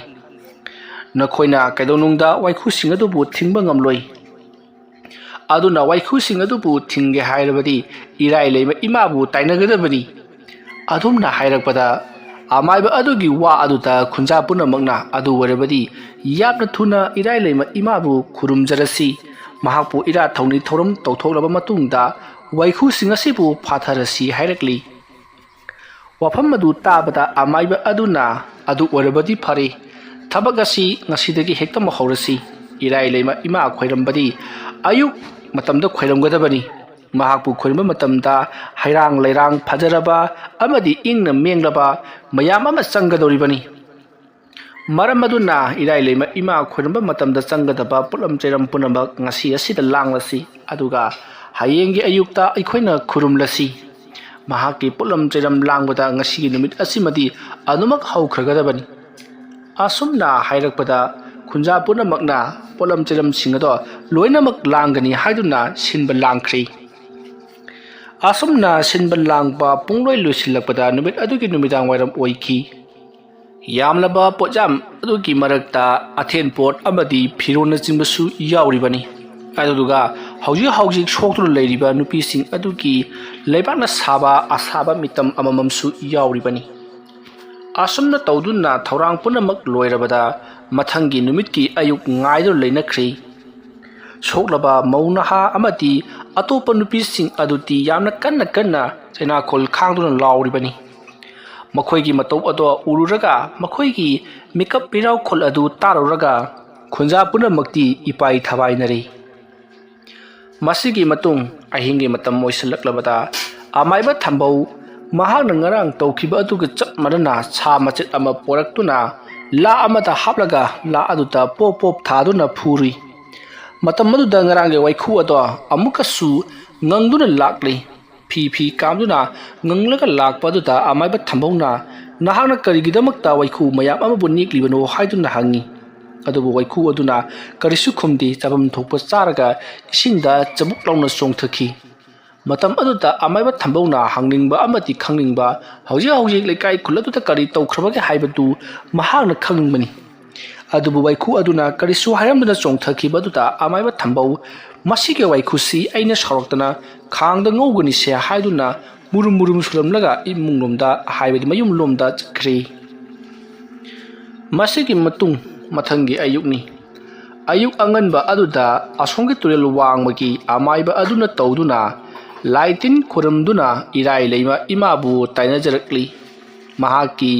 ꯂꯥꯏꯖ ꯏꯔꯣꯜ ꯅꯨꯡ ꯑꯁꯤꯗ ꯁꯥꯊꯨꯞꯇꯨꯅ ꯂꯩꯔꯤꯕ ꯋꯥꯏꯈꯨꯁꯤꯡ ꯑꯗꯨ ꯆꯩꯕꯤ ꯆꯩꯊꯦꯡ ꯄꯤꯕꯤꯗꯨꯅ ꯃꯍꯥꯛꯄꯨ ꯋꯥꯔꯛ ꯋꯥꯇꯦꯝꯕꯤꯌꯨ ꯍꯥꯏꯗꯨꯅ ꯑꯃꯥꯏꯕ ꯑꯗꯨꯅ ꯈꯨꯔꯨꯝꯖꯔꯤ ꯑꯗꯨꯒ ꯍꯧꯖꯤꯛ ꯁꯣꯛꯇꯨꯅ ꯂꯩꯔꯤꯕ ꯅꯨꯄꯤꯁꯤꯡ ꯑꯗꯨꯒꯤ ꯃꯤꯇꯝꯁꯤꯡ ꯑꯗꯣ ꯏꯃꯥꯏꯗ ꯆꯕꯨꯛ ꯊꯥꯗꯈ꯭ꯔꯤ ꯑꯁꯨꯝꯅ ꯇꯧꯗꯨꯅ ꯑꯊꯦꯜꯄꯣꯠ ꯄꯨꯝꯅꯃꯛ ꯏꯁꯤꯡꯒꯤ ꯏꯔꯣꯟ ꯅꯨꯡ ꯑꯗꯨꯗ ꯊꯥꯗꯈ꯭ꯔꯕꯗ ꯏꯁꯤꯡꯒꯤ ꯏꯃꯥꯏ ꯑꯗꯣ ꯃꯊꯣꯡ ꯃꯔꯝ ꯈꯪꯗꯅ ꯌꯥꯝꯅ ꯀꯟꯅ ꯏꯄꯣꯝ ꯀꯥꯔꯛꯈꯤ ꯇꯨꯔꯦꯜ ꯑꯗꯨꯒꯤ ꯑꯣꯏꯅꯗꯤ ꯁꯃꯨꯗ꯭ꯔꯒꯤ ꯃꯇꯧꯒꯨꯝꯅ ꯏꯄꯣꯝ ꯀꯥꯕ ꯍꯥꯏꯕꯁꯤ ꯑꯃꯨꯛꯇ ꯐꯥꯎꯕ ꯇꯧꯈꯤꯗ꯭ꯔꯤꯕ ꯑꯃꯗꯤ ꯇꯧꯅꯤꯡꯉꯥꯏ ꯃꯆꯥꯛꯁꯨ ꯂꯩꯇꯕ ꯑꯃꯅꯤ ꯑꯗꯨꯕꯨ ꯏꯈꯪ ꯈꯪꯍꯧꯗꯅ ꯇꯨꯔꯦꯜ ꯑꯗꯨꯒꯤ ꯏꯃꯥꯏꯅ ꯏꯄꯣꯝ ꯅꯥꯏꯔꯛꯄ ꯃꯊꯛꯇ ꯖ꯭ꯋꯥꯔ ꯀꯥꯔꯛꯄ ꯑꯗꯨꯗ ꯂꯩꯔꯤꯕ ꯃꯤꯁꯤꯡ ꯑꯗꯣ ꯀꯤꯅꯔꯗꯨꯅ ꯇꯣꯔꯕꯥꯟꯂꯣꯝꯗ ꯄꯔꯞ ꯆꯦꯟꯈꯠꯅꯔꯤ ꯑꯗꯨꯒ ꯑꯃꯥꯏꯕ ꯑꯗꯨꯗꯤ ꯃꯇꯣꯝꯇ ꯂꯩꯍꯧꯔꯤ ꯃꯇꯝ ꯑꯗꯨꯗ ꯑꯃꯥꯏꯕ ꯑꯗꯨꯅ ꯂꯩꯋꯥ ꯇꯤꯟꯋꯥ ꯈꯔ ꯁꯣꯟꯗꯨꯅ ꯀꯔꯤꯅꯣ ꯈꯔ ꯃꯍꯥꯛꯅ ꯈꯨꯗꯨꯞ ꯀꯨꯟꯗꯨꯅ ꯈꯨꯔꯨꯝꯖꯗꯨꯅ ꯍꯥꯏꯖꯔꯤ ꯑꯗꯨꯒ ꯏꯁꯤꯡꯒꯤ ꯏꯃꯥꯏ ꯑꯗꯨꯗ ꯃꯈ꯭ꯋꯥꯡ ꯐꯥꯎꯕ ꯀꯨꯝꯊꯔꯒ ꯏꯁꯤꯡ ꯑꯗꯨꯗ ꯂꯩꯋꯥ ꯈꯔ ꯁꯣꯟꯗꯨꯅ ꯏꯁꯤꯡ ꯑꯗꯣ ꯈꯨꯖꯣꯛ ꯀꯟꯗꯨꯅ ꯃꯍꯥꯛꯅ ꯏꯁꯤꯡ ꯑꯗꯨꯕꯨ ꯀꯅꯥꯗꯅꯣ ꯑꯃꯗ ꯀꯠꯂꯤ ꯑꯁꯣꯝꯅ ꯃꯍꯥꯛꯅ ꯎꯔꯨ ꯎꯪꯅ ꯏꯁꯤꯡ ꯑꯗꯣ ꯈꯨꯖꯣꯛ ꯑꯁꯨꯝ ꯀꯠꯄ ꯂꯣꯏꯔꯕ ꯃꯇꯨꯡꯗ ꯏꯁꯤꯡ ꯑꯗꯨꯗ ꯆꯕꯨꯛ ꯂꯥꯎꯅ ꯂꯨꯞꯂꯤ ꯑꯁꯨꯝꯅ ꯂꯨꯞꯈꯤꯕꯗꯨꯗꯒꯤ ꯑꯃꯥꯏꯕ ꯑꯗꯣ ꯐꯥꯎꯒꯠꯂꯛꯇ꯭ꯔꯤ ꯑꯃꯥꯏꯕ ꯑꯗꯨꯅ ꯐꯥꯎꯒꯠꯂꯛꯇꯕ ꯑꯗꯨꯗ ꯈꯨꯟꯖꯥ ꯃꯌꯥꯝ ꯑꯗꯨꯅ ꯀꯔꯤꯅꯣ ꯇꯧꯔꯤꯕꯁꯤꯕꯨ ꯑꯃꯥꯏꯕ ꯑꯁꯤꯁꯨ ꯂꯨꯞꯈꯤꯕꯗꯒꯤ ꯐꯥꯎꯒꯠꯂꯛꯇ꯭ꯔꯤ ꯍꯥꯏꯗꯨꯅ ꯃꯌꯥꯝ ꯄꯨꯝꯅꯃꯛ ꯃꯤꯄꯥꯏꯅꯔꯛꯂꯤ ꯑꯗꯨꯕꯨ ꯐꯟꯅ ꯍꯦꯛ ꯆꯣꯡꯊꯗꯨꯅ ꯑꯃꯥꯏꯕ ꯑꯗꯨꯕꯨ ꯆꯤꯡꯈꯠꯂꯨꯕꯗꯤ ꯃꯈꯣꯏꯅ ꯀꯤꯅꯕꯗꯒꯤ ꯉꯝꯂꯝꯗꯦ ꯉꯥꯏꯍꯥꯛ ꯂꯩꯔꯒ ꯑꯃꯥꯏꯕꯗꯣ ꯇꯞꯅ ꯐꯥꯎꯒꯠꯂꯛꯂꯤ ꯑꯗꯨꯒ ꯃꯍꯥꯛ ꯃꯨꯔꯨꯝ ꯁꯣꯜꯂꯒ ꯏꯁꯤꯡꯒꯤ ꯏꯃꯥꯏ ꯑꯗꯨꯗꯒꯤ ꯇꯞꯅ ꯀꯥꯈꯠꯂꯛꯂꯤ ꯇꯣꯔꯕꯥꯜ ꯌꯧꯔꯕꯗ ꯑꯃꯥꯏꯕ ꯑꯗꯨꯅ ꯍꯧꯖꯤꯛꯇꯤ ꯀꯔꯤ ꯑꯃꯠꯇ ꯇꯧꯔꯔꯣꯏ ꯏꯔꯥꯏ ꯂꯩꯃ ꯏꯃꯥꯗꯣ ꯑꯩꯅ ꯍꯛꯊꯦꯡꯅꯅ ꯎꯅꯗꯨꯅ ꯋꯥꯔꯤ ꯋꯥꯇꯥꯏ ꯁꯥꯟꯅꯔꯛꯂꯕꯅꯤ ꯑꯗꯨꯒ ꯇꯧꯔꯤꯕ ꯊꯕꯛ ꯈꯨꯗꯤꯡꯃꯛ ꯑꯁꯤ ꯂꯩꯀꯥꯏ ꯑꯁꯤꯗ ꯂꯩꯔꯤꯕ ꯑꯃꯥꯏꯕ ꯑꯃꯠꯇꯅ ꯇꯧꯕ ꯊꯕꯛ ꯅꯠꯇꯦ ꯂꯩꯀꯥꯏ ꯑꯁꯤ ꯅꯠꯇꯕ ꯑꯁꯣꯝꯒꯤ ꯇꯨꯔꯦꯜ ꯋꯥꯡꯃꯗꯒꯤ ꯀꯅꯥꯒꯨꯝꯕ ꯃꯤꯑꯣꯏ ꯑꯃꯅ ꯇꯧꯔꯛꯄꯅꯤ ꯃꯔꯝ ꯑꯗꯨꯅ ꯃꯗꯨꯒꯤ ꯑꯃꯥꯏꯕꯗꯣ ꯑꯩꯈꯣꯏꯅ ꯊꯤꯡꯗꯕ ꯌꯥꯔꯣꯏ ꯋꯥꯏꯈꯨꯒꯤ ꯂꯥꯟ ꯂꯣꯏꯈ꯭ꯔꯕ ꯃꯇꯨꯡꯗ ꯑꯇꯣꯞꯄ ꯀꯔꯤ ꯂꯥꯟ ꯇꯧꯔꯛꯀꯗꯧꯔꯤꯕꯅꯣ ꯍꯥꯏꯕ ꯂꯩꯇꯦ ꯃꯁꯤ ꯄꯨꯝꯅꯃꯛ ꯑꯁꯤ ꯑꯃꯥꯏꯕ ꯑꯗꯨꯅ ꯇꯧꯍꯜꯂꯛꯀꯗꯧꯔꯤꯕꯅꯤ ꯍꯥꯏꯔꯤꯕ ꯑꯃꯥꯏꯕ ꯑꯁꯤ ꯕꯨꯠ ꯄꯦꯠ ꯉꯥꯛꯇ ꯅꯠꯇꯅ ꯃꯍꯥꯛꯅ ꯁꯥ ꯉꯥꯁꯤꯡꯕꯨꯁꯨ ꯃꯍꯥꯛꯀꯤ ꯃꯤꯠꯌꯦꯡ ꯃꯈꯥꯗ ꯊꯝꯗꯨꯅ ꯃꯍꯥꯛꯀꯤ ꯃꯅꯥꯏ ꯑꯣꯏꯅ ꯁꯤꯖꯤꯟꯅꯕ ꯉꯝꯕꯒꯤ ꯂꯩꯋꯥ ꯃꯉꯣꯟꯗ ꯄꯥꯏꯔꯤ ꯁꯝꯅ ꯍꯥꯏꯔꯕꯗ ꯑꯩꯁꯨ ꯍꯧꯖꯤꯛꯃꯛ ꯑꯩꯒꯤ ꯏꯅꯥꯛꯇ ꯁꯥꯊꯤꯔꯕ ꯍꯨꯏ ꯑꯃꯕꯨ ꯆꯦꯟꯁꯤꯜꯍꯜꯂꯛꯎ ꯑꯩꯅ ꯈꯨꯗꯣꯝꯕꯤꯗ ꯂꯩꯋꯥ ꯑꯃ ꯁꯣꯜꯂꯒ ꯈꯨꯗꯣꯝꯕꯤ ꯊꯤꯟꯕꯗ ꯍꯨꯏ ꯑꯗꯣ ꯑꯩꯅ ꯍꯥꯏꯕꯗ ꯏꯟꯒꯗꯧꯔꯤꯕꯅꯤ ꯇꯤꯒꯗꯧꯔꯤꯕꯅꯤ ꯑꯗꯨꯒꯨꯝꯂꯗꯅ ꯍꯥꯏꯔꯤꯕ ꯑꯃꯥꯏꯕ ꯑꯁꯤꯁꯨ ꯁꯥꯁꯤꯡꯕꯨ ꯃꯥꯒꯤ ꯃꯈꯥꯗ ꯊꯝꯅꯅꯕꯒꯤꯗꯃꯛꯇ ꯃꯍꯥꯛꯅ ꯂꯩꯋꯥ ꯃꯟꯇ꯭ꯔ ꯁꯤꯖꯤꯟꯅꯗꯨꯅ ꯁꯥꯁꯤꯡ ꯑꯗꯨꯕу ꯃꯍꯥꯛꯅ ꯐꯥꯗꯨꯅ ꯊꯝꯕ ꯉꯝꯃꯤ ꯑꯗꯨꯅꯅꯤ ꯋꯥꯏꯈꯨ ꯑꯃꯕꯨ ꯃꯍꯥꯛꯅ ꯐꯥꯗꯨꯅ ꯊꯝꯂꯒ ꯃꯐꯝ ꯑꯁꯤꯗ ꯂꯥꯟꯃꯤ ꯑꯃ ꯑꯣꯏꯅ ꯊꯥꯔꯛꯂꯤꯕꯁꯦ ꯃꯔꯝ ꯑꯗꯨꯅ ꯑꯩꯈꯣꯏ ꯈꯔ ꯆꯦꯛꯁꯤꯟꯁꯤ ꯃꯍꯥꯛꯅ ꯀꯔꯤ ꯃꯈꯥ ꯇꯧꯔꯛꯀꯗꯧꯔꯤꯕꯅꯣ ꯍꯥꯏꯕꯗꯨ ꯑꯩꯈꯣꯏꯅ ꯍꯥꯏꯕ ꯉꯝꯗꯦ ꯑꯗꯨꯝꯅ ꯑꯃꯥꯏꯕ ꯑꯗꯨꯅ ꯍꯥꯏꯔꯛꯄꯗ ꯃꯤꯑꯣꯏ ꯑꯃꯅ ꯃꯇꯧ ꯀꯔꯝꯅ ꯃꯗꯨꯕꯨ ꯑꯣꯏꯊꯣꯛꯀꯗꯧꯔꯤꯕꯅꯣ ꯂꯩꯋꯥ ꯃꯟꯇ꯭ꯔꯅ ꯁꯣꯜꯂꯒ ꯅꯪꯕꯨ ꯍꯥꯠꯀꯅꯤ ꯍꯥꯏꯗ ꯆꯦꯟꯁꯤꯜꯂꯛꯂꯤꯕ ꯁꯥꯁꯤꯡ ꯑꯃꯗꯤ ꯀꯩꯁꯨ ꯃꯔꯣꯟ ꯈꯪꯗꯕ ꯃꯤꯒꯁꯨ ꯃꯥꯟꯅꯗꯕ ꯁꯥ ꯑꯃꯕꯨ ꯃꯇꯧ ꯀꯔꯝꯅ ꯑꯩꯈꯣꯏꯒꯤ ꯃꯈꯥꯗ ꯊꯝꯕ ꯌꯥꯒꯗꯧꯔꯤꯕꯅꯣ ꯑꯣꯏꯗꯕ ꯋꯥꯐꯝꯅꯤ ꯍꯥꯏꯔꯤ ꯃꯇꯝ ꯑꯗꯨꯗ ꯑꯃꯥꯏꯕ ꯑꯗꯨꯅ ꯑꯣꯏꯗꯕ ꯋꯥꯐꯝꯅꯤ ꯍꯥꯏꯕꯗꯨꯗꯤ ꯍꯥꯏꯒꯅꯨ ꯏꯕꯨꯡꯉꯣ ꯃꯃꯥꯡꯉꯩ ꯅꯤꯡꯊꯧ ꯄꯥꯜꯂꯤꯉꯩ ꯃꯇꯝꯗ ꯅꯤꯡꯊꯧ ꯑꯃꯕꯨ ꯁꯥꯃꯨ ꯐꯥꯍꯟꯈꯤ ꯍꯥꯏꯔꯤꯕ ꯁꯥꯃꯨ ꯑꯗꯨ ꯃꯍꯥꯛꯅ ꯂꯩꯋꯥ ꯃꯟꯇ꯭ꯔ ꯇꯧꯔꯒ ꯇꯦꯊꯍꯜꯂꯗꯨꯅ ꯐꯥꯔꯤꯕꯅꯤ ꯍꯥꯏꯔꯤꯕ ꯃꯇꯝ ꯑꯗꯨꯗꯒꯤ ꯂꯩꯋꯥ ꯃꯟꯇ꯭ꯔ ꯍꯥꯏꯕꯁꯤ ꯀꯌꯥꯒꯤ ꯃꯇꯤꯛ ꯁꯥꯊꯤ ꯍꯥꯏꯕꯁꯤ ꯈꯪꯗꯨꯅ ꯂꯥꯛꯂꯕꯅꯤ ꯑꯃꯕꯨ ꯑꯣꯏꯔꯦ ꯑꯩꯅ ꯍꯥꯏꯔꯤꯕꯁꯤ ꯅꯍꯥꯛ नखोई नमित मंगना उहौरबनिना थाजफमदी थोई फरे वफम मसन नखोइना थाजब अमदि थाजदबा हाइबदुदि नखोई की मोनी मथंग अमुक थिंगरसी असुमना हाइरमलगा अमाइबा अदुदि चटख्री लैकाय अदुकी मियोइ पुनमक करी थौदोक पुथुलकदुदिबा जानो हाइदुना इपाइ थबाइनरी करीगुम्बदा कई नचगना हुई नचगना अतै अतोपा सा सिंगदा तौरबदी लैकाय असे अवाफमदा तागदौरिबनी मरम मसी खंगलकपदगी असोम तुरिन वांगमदा लैरिबा मियोइ सिंग अदुदा करीगुम्बा वफम खरदी खंगलौबना फगने हाइदुना तोरबाल अदुदा लैरिबा खुंदारिबा मियोइ सिंग अदुगी मचिन चप्पा अहल लमन सिंग अदुना असोम तुरेल वांगमदा चत्तुना वफम खरा हायुनबगीदमक्ता सिल्लांगली असोम की तुरेल वांगमदा चत्पा हाइबसी ही तोंगदुना चत्कदौरिबनी अदुरा थोंग सादबनिना ही तोंगलगा चत्पा अदु मयाम यामना किनरिबनी तुरेल अदुदा वाइखुना चिकपगी थबक अदो तोरकपदगी मखोई किनदुना इंजिंग लोंखोन तौबसु तोकलबनी मासिदगिदी लेकाय अदुदा लैरिबा अहल लमन सिंग अदुबु नहा खरना सेनरगा मखुत्ता मतिक चाबा खुलाई सिंग पाइरगा तुरलगी वांग अदुदा लाथोक्तुना वफम सिंग अदु खंगलुनबगीदमक्ता अमाइबा अदुना लाई खोरंबा नुमित अदुगी नुंथिल पुंग अनिमुक तारकपा अदवाइदा मखोई मियोइ तरामुक ही अनिहुम तोंगदुना लाक्ले असोमना लाकपना हौजिक्ति असोम थांगबा हाइबदी थंबौगी खुल अदुना लैरिबा तुरल तोरबाल अदुदा लाक्तुना खुंजा सिंग अदुगा उनरी खुंजा अदुगी अहल लमन सिंग अदुगा उनरगा नखोइगी तोरबाल असिगी वांगमदा लैरिबा नखोइगी लेकाय असिदा कनागुम्बा अमाइबा अमना तौदुना असोमकी अखोइगी तोरबालगी वांगमरोमदा महाना वाइखुदा लेवा मंत्र सोंदुना महाना अखोइगी खुंजा सिंगबु ओट नैदुना अवाबा पीरी हाइबा थबक असि अथुबा मतमदा लेफल्लु नत्रबदी अखोई लैरिबा तोरबाल वांगमा से अकनबा मोंगा लंदानरकपा तारे हाइरी वफम मदु ताबदा थंबौगी तोरबाल अदुगी नाकंदा लैरिबा लेकाय अदुगी अहल सिंग अदुना अदुगुमलबा फत्तबा मियोइ अखोइगी लेकाय खुल असिदा लैते नखोइना पंहाय हाइजलगा अखोइना हेक्तमक थाजबा याबा नति मदुगी चप चाबा खुतम चांगदम पुथोक्तना आमाइबा अमना हाइरे हाइदना हेक्तमक अखोइना मदुदा इनगदबा नति अदुना असेंबा अचुंबदु खंगलबा कानककदा लाउ अदुगा करिगुमदा नखोइदा मिसक अदुबु खंगलबदी मिसक अदुबु अखोइदा खुदोमि थिंदुना ताकलो अखोइना मखा ताबदी तौगनी हाइदुना मियोइसिंग अदुना अखोइगे लेकायदा लाक्लगा बदनाम पीबा यारोय हाइदुना चैरकपदगी हौजिक लाक्लिबा तोरबाल वांगमगी मियोइसिंग अदो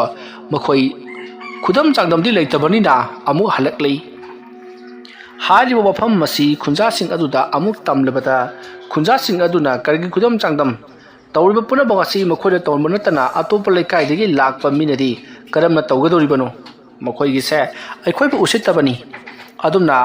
अखोइगी तुरेलगी तोरबाल असिदा लैरिबा खुंजासिंग असिदी थोइदो हेदोंना nga फाबा हाइबा इंजिंग लोखोंदा हाइबा मियोइ ngakta ओइना तौबनिना मखोइना यामना कलकपनी अखोइसिंग असे लैतबा थोक्लबदी तुरेल असिगी मनुंगदा लैरिबा nga सिंग असि मखोइना लोइनमक फादुना मखोइना यामना नुंगाइना पांगदोरिबनी हाइबसि खंगलकपदगी मखोइ मयाम मानरगा आमाइबा अमबु नेक्लगा अखोइगी खुल असिदा लंदा हलकपा सोदन ओइरमगनी हाइदुना तुरेल वांगमगी मियोइसिंग अदुना हाइनरी मसिगी मतुंग मखोइना करी तौसिगे हाइदुना खनरबा मतुंगदा मखा करी तोरकपगे हाइबदु येंथोकदसी अदुगा अखोइनसु आमाइबे नेक्तुना अखोइनसु हाइजबा करीनो खरा मखोइदा तौबा ताबनी हाइदुना वारेप तारे असुमना तौदुना नुमित अदुमा हौख्री नुमिदांगी मतम वैसल्लक्लबदा आमाइबा थंबौ तुरेल अदुगी खोंदा अमुक लाक्ली assume लाक्लगा महांगना ngarang tawkiba aduga chap manana sa machet ama puthoroknaga la machet aduda pop thaduna waikhu adubu kauri adubu waikhu adudi laktri matam aduta amaiba thambongna khangli waikhu ado asom turel wangmagi amaiba aduna namsinduna thamkhri mahakpu hatkre haibase khanglakhi masidagi di thambongna noklaga tau aina thadokpa lanmi ama nakhoina hatkibada aihana karisu nungaitaba tawdi mathangdi kari tawsige asomna khallaga amaiba thambau wakhallama khallakli masidigi di mahangna lewa khara sonduna karigumba khara tawkhraba matungda thambau mayumlomda kakhri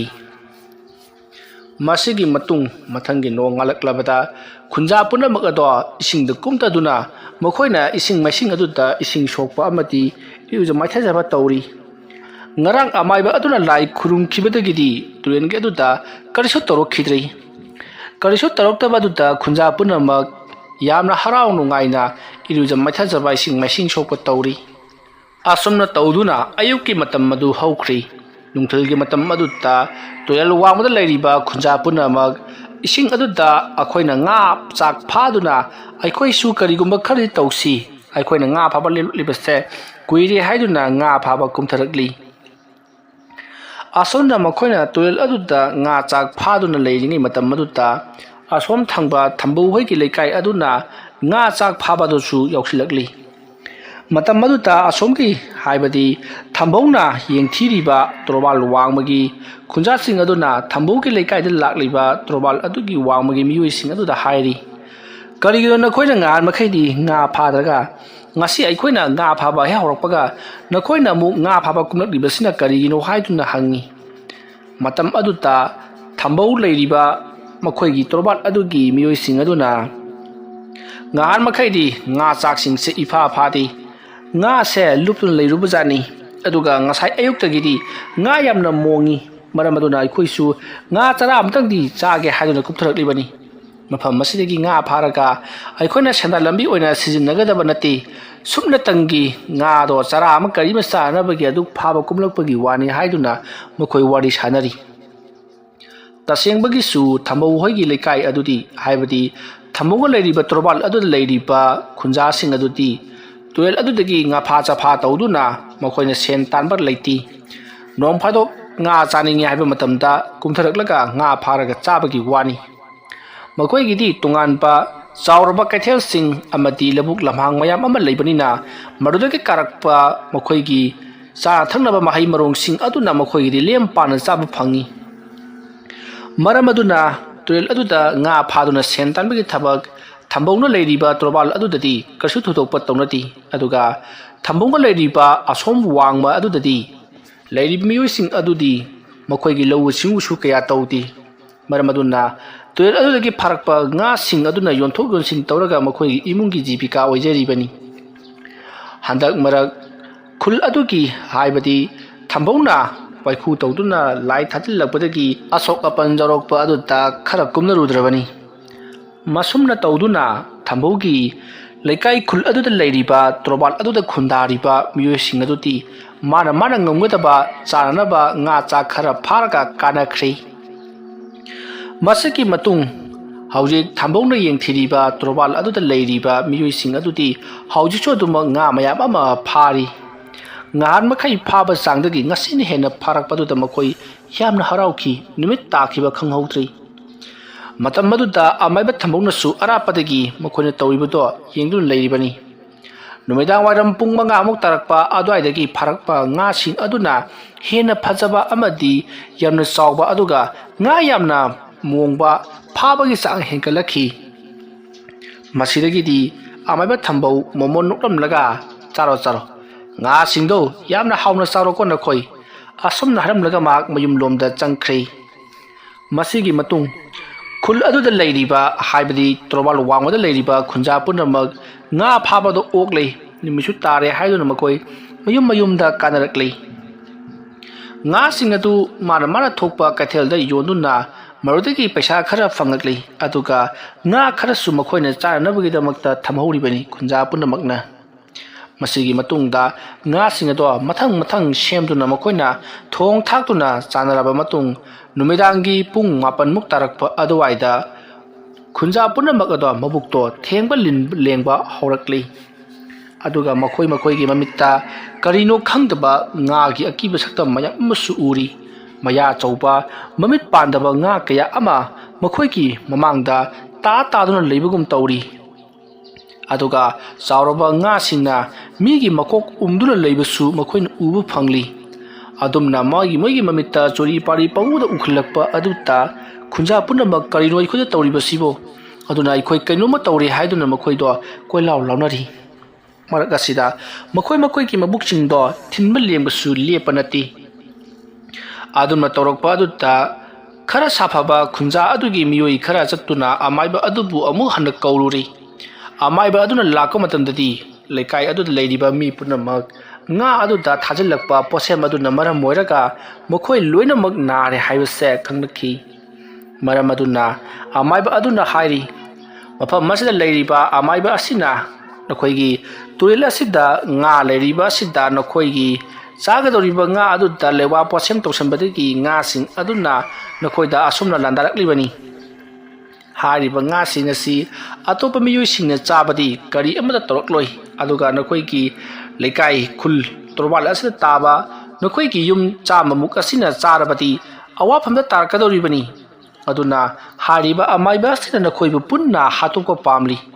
मरम अदुना अमाइबा दो नखोइना सु हातोकेरा फाजनदुना थमखिगेरा नत्रगना लेबाक असिदगी तांथोखिगेरा अमा तौद्रबदी नखोइगी अवाबदी कोक्लरोय हाइरी वाफम अदु ताबदा लेरिबा मियोइसिंग अदुना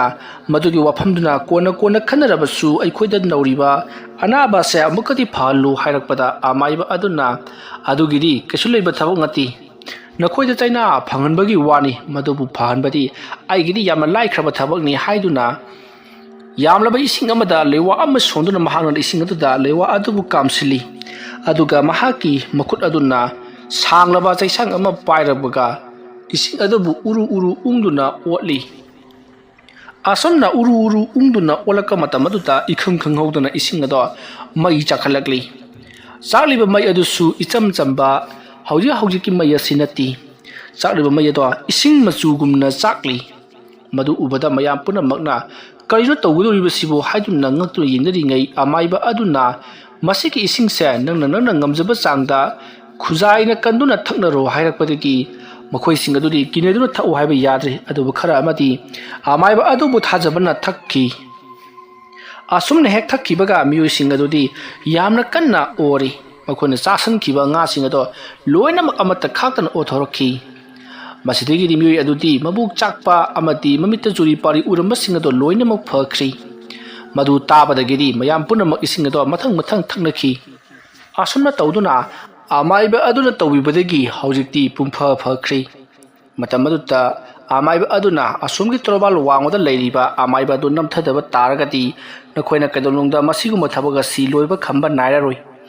मरम अदुना अमाइबा दु नमथनबगी तमक्ता अमाइबा अदु नखोइना फारगा हातखिगेरा खुल्लासितगी तांथोखिगेरा आइना ngasai हाइबदु आदुमना तौद्रबदी नखोइगी अवाबा सी लोइबा खंबा नायरारोय मखाताना असुमसुम तोरकदोरी हाइरकपदगी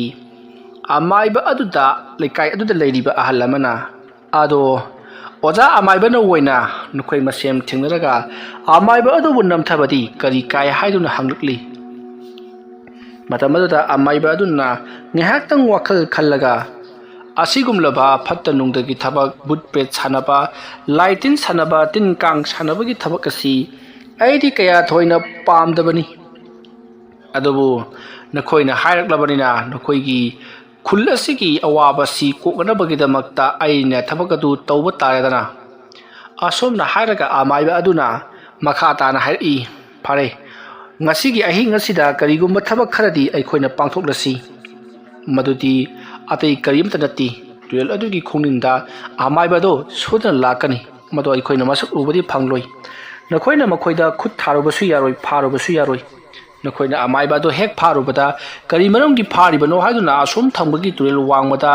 लेरिबा मियोइ सिंग अदुना हंगलकनी मतमदु नखोइना खुंगनी महांगा लाइसनब लाकपदा फाबनी हाइदुना मतमदुदा अमाइबा दुना हाइगदोरी आइडी लाइसनब लाकपनती सुमना खकी त्रोबाला सिदा खोंग हम लाक्सबनी मरुदा मखोइना फाबनी हाइतबदी नखोइ खुंफम लेरोइ अमाइबा अदो यामना हाइना सिंबा अमाइबनी वांगांग संगांगदमा उलाक्चबिनब लेरोइ मरम अदुना अखोइना महाकपु तुमिन्ना लेवा सोंदुना महाकपु नमथदुना फागदबनी मरम अदुना महाना होरे लाका मतमदा करी तौबगे हाइबदु अखोइना लुमलगे येंगदबनी फरे हौजिक अहेंगे मतम मोइसलकलबनिना महाक सोदिना लाकलगनी मरम अदुना अखोइ लुमलगे येंगुरसी महाना तरुकदोरिबा थबक अदुगी मतुंगिना आइना कुपना मुना येंगदबा मतुंगदा थबक पाइखकदोरिबनी अखोइ चलसिलाओ हाइरकली वफम मदु ताबदा आमाइबा अदुगी मतुंग इंदुना खुंजा पुनमक अदो लाकनरी asumna tawdunna khunja aduki nupa makhai loinama lakuna torbal adutta tumin mongsong marak adutta lumduna leinari matam aduda amaiba thambau torbal aduta kumtharakli asumna kumtharaklaga akoibaduta koilei leidunu yengli aduga mahakna ising aduta chabuk kumtharaga ising aduta lewa khara sonduna ising adubu khuju kanduna ising adubu kanagumba kharata kattuna mahakna karigumba khara tawri adumna tawribasing adu mayam punamakna loinamak uribani matam aduta amaiba thambauki manakta mahakna lewa mantra tawduna sizinakhiba nga ado laktri maramdi nga ado khunja sing aduna phaduna chakhrabani nga aduga loinakhiba nga makhai sing adu charubadakini khunja sing aduna awajaina mayam ama nangkhribadu amaiba thambau su khangi nga ado lakloi haiba aduna nga aduki trapon katlibani masigi matung amaiba thambau turbal da kakalaklaga karigumba lewa khara sonduna mahakna karigumba amabu tawri madu punamak turbal adugi wangmagi miyoi sing aduna loinama uribani asomna amaiba thambauna karigumba ama tawribadu yengnu leiringai ikhang khangaudana turbal adugi mamang pangbada leiba haibadi nongpok lomda leiriba adomdagi masak khangdaba nupi ama ising nungdagi paikhalakli aduga ngana leiriba thabal adugi mangalda khanjinduna paiduna leiri madu ubada lumduna leiriba khunja punamak o buthoe hainaraga makhoi mayam adudi kaiduna mayum yongna bachena khri adumna chena khibaduta amaba thambausu karinone haiduna yengthorokpada khunja mayam ama lumlaga leiramibadu mahangna khangkhri khunja mayamna hojik amaba thambauna but nupi ama kauthokhiba aduta mayam kinerakduna mayum yongna bachena khibadu amaba thambuna su uraduna aina tawriba thabagasi mayam khangkhredana haiduna mahaksu pakatuna manga tawriba thabag adubu loisinabagidamakta honarakli adubu kauthokuriba nupi adudi pak hek loisanbadi yaba nati nongmanini humni sanadaba yaba nati maram aduna thambau ngasi oiradi nupi ado loisankrage hayeng oina amuk sanarage khaladuna madubu namsinnaba honarakli adumna hek kauthokpaga namsinnaba honarakpaduta nupi adudi mai hauna sawkhraba mali yamna kanna mayak la kathokduna lawrakpada ameba thambau manakong adu I taba makhai naraduna manakong menselduna khanglibani aduga asomge trobal wamada leiriba amaiba adusu thambongna kari torokaduribage haiduna yengduna adumak leiribani matamaduda thambongna masiri yararoi khaladuna mahagda nupi adubu phatharaga mongonda yathangama tawkhri madudi ayanabu kauthulibasi ataygi amata natti nahagna trobal wamada leiriba miyoi singasibu awaba khara piyu haiduna mangna yathang tawkhri masigi matung haujiti nupi ado mafam marang khangdana mangkhibaduta torbal wangmagi bichangda leiriba amaiba aduna khunja punamak awaba taba tare khraduna lauri hai aduna leiriba adu kanano ayasi amaiba amani nahanga tawriba thabak adu ai loina makhangi maramaduna nahaksu awaba nangnindrabadi aina haibasi yaw nahana haujik thakriba nupi ado aina mahakpu thamai selagani nahakna nupi adubu amuk kausanggadabani natrabadi ibani ngasigi numitta chainaba tari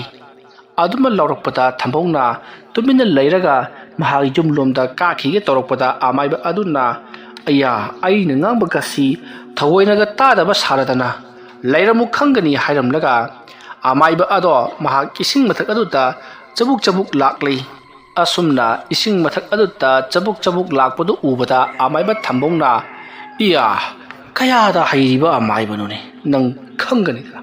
asumna hairaga thambau parap ising adugi haibadi turel adugi turbanta kumtharaklaga ising aduda lewa ama solaga makhutna ising aduta pop launa phurubada ising mathaka lakliba amaiba ado ising adugi manungda jabuk launa puthaki matam maduta amaiba aduna ising aduda jabong iroiraga thamugi manakta lakpada mahakna iroiribado karisu karadri paklaba torwal amada iroibagum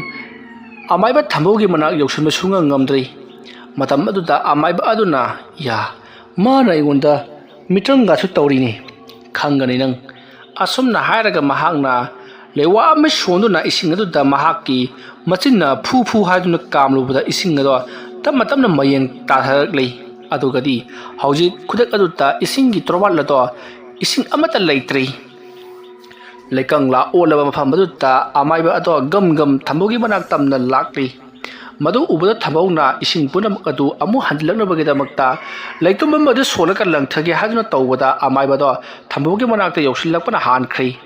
haibadi torwal adu yausilakri thambawna torwal adu ki mathakta leptuna leiribani masidagidi thambogi manak tamna amaiba aduna para kakhalakli matam maduda amaiba thambawna mahak wafam masda sum lengna leirabadi mahak se karano haibasi khangkhiba tare khaladuna mahak para jaga amaromda chatkhri tawriba punamak adu asom thangbada leiriba torwal adugi miyoising aduna uribani hauji turel adugi imai aduna pungkang kangduna leibadu ubada mayam punamak ngakpada loikhre makhoi lekai khul asibu ngakpi senbiram liba amaiba si asuki mati haibasi khanglakpada makhoina hanna arapadagi khurumlakli somdana kamdauri amaiba thambobu koithi tirakliba amaiba aduna thambonga luliba jaga atu khangladuna hairi nahak yamathunam pham mase tholau natrabadi nahak aina sodana halagani adumna hairakpada thambau tapna tholakli aduga nanga aiga si karana hena mahai haibake haibadu ngasi ahi ngasida khangnaragani nahakna ngamlagana aibu halo aduga aina ngamlagana nahakpu halaba matungta nahakna kanghaliba laije iru nungadu langthaduna nahakpu matam chukpagi oina irol nungta phajinduna thamgani asomna thambawna hairakpada amaiba amaduna hauna noklaga adudi haurasi hairamlaga amaiba amaduna mahara yeliba koget ado amaiba thambawda laktunu langsilai aduma langsilakpada koget ado chauraba lil ama onthoraktuna thambawbu sikkadabagi chongsilakli matam aduta thambawna mahaki koget adusu sat lakthoktuna langsan khibada mahaki su chauraba lil ama onthoraktuna lil anido mari yasinduna yauna kana sikhainari asomna ngahak sikhainaraba matungda makhoigi mitrang ado loikiduna magi phido koyet onduna kisi kiduna leikhre phi anido masidagedi thambok amadi amaiba anido magi koyet to lokthoknai aduga amukhanna makoga yasinaraga magi haijaba puthuknaduna hauji amaiba anido kamnaba haurakli asomna makoi ani asum kapnarakpada amanna amabu laksaba ngamnaraktabadagi makoi khut thongaduna makoi mapangal jingnaduna namnaba haurakli makoi ani gi phunaba adu thambauki lekai khuladu leiriba miyusing aduna taraduna thongarakli aduga asom turel wamada leiriba miyusing adu su laktuna haujik turel adu su pungkang kanglibanina akangba ising adu laktuna yengselari matam aduda amaiba thambau amadi asomgi turel wamada lakliba amaiba ani to yamna kana phunaribadu mayamna kumai oina yengduna leiri thawal sunin thina ngalari matam aduda asomgi turel wangmagi miyoising aduna amaiba atubu ngakpada loiri aduga thambauki lekai khulatu leiriba miyoising adusu amaiba thambaugi pangal aduda ngakpada loiri maramdi makoi anina phunaribasi kallaba thainagi hingchabi singna phunabaka chap manai maramdi thambausu mapangal kankananabagi damakta lewa mantra sijinaba hai aduga lakliba amaiba adusu mapangal kananabagi lewa mantra sijinaba haibanina mapangal kananaba lewa mantra singadu masada sonjanbadagi mapangal asuki matik kalli makhoi alina amuk leimai da thadapa matamda leimai ado phong kairibani makhoi gi maram tadun lehauribani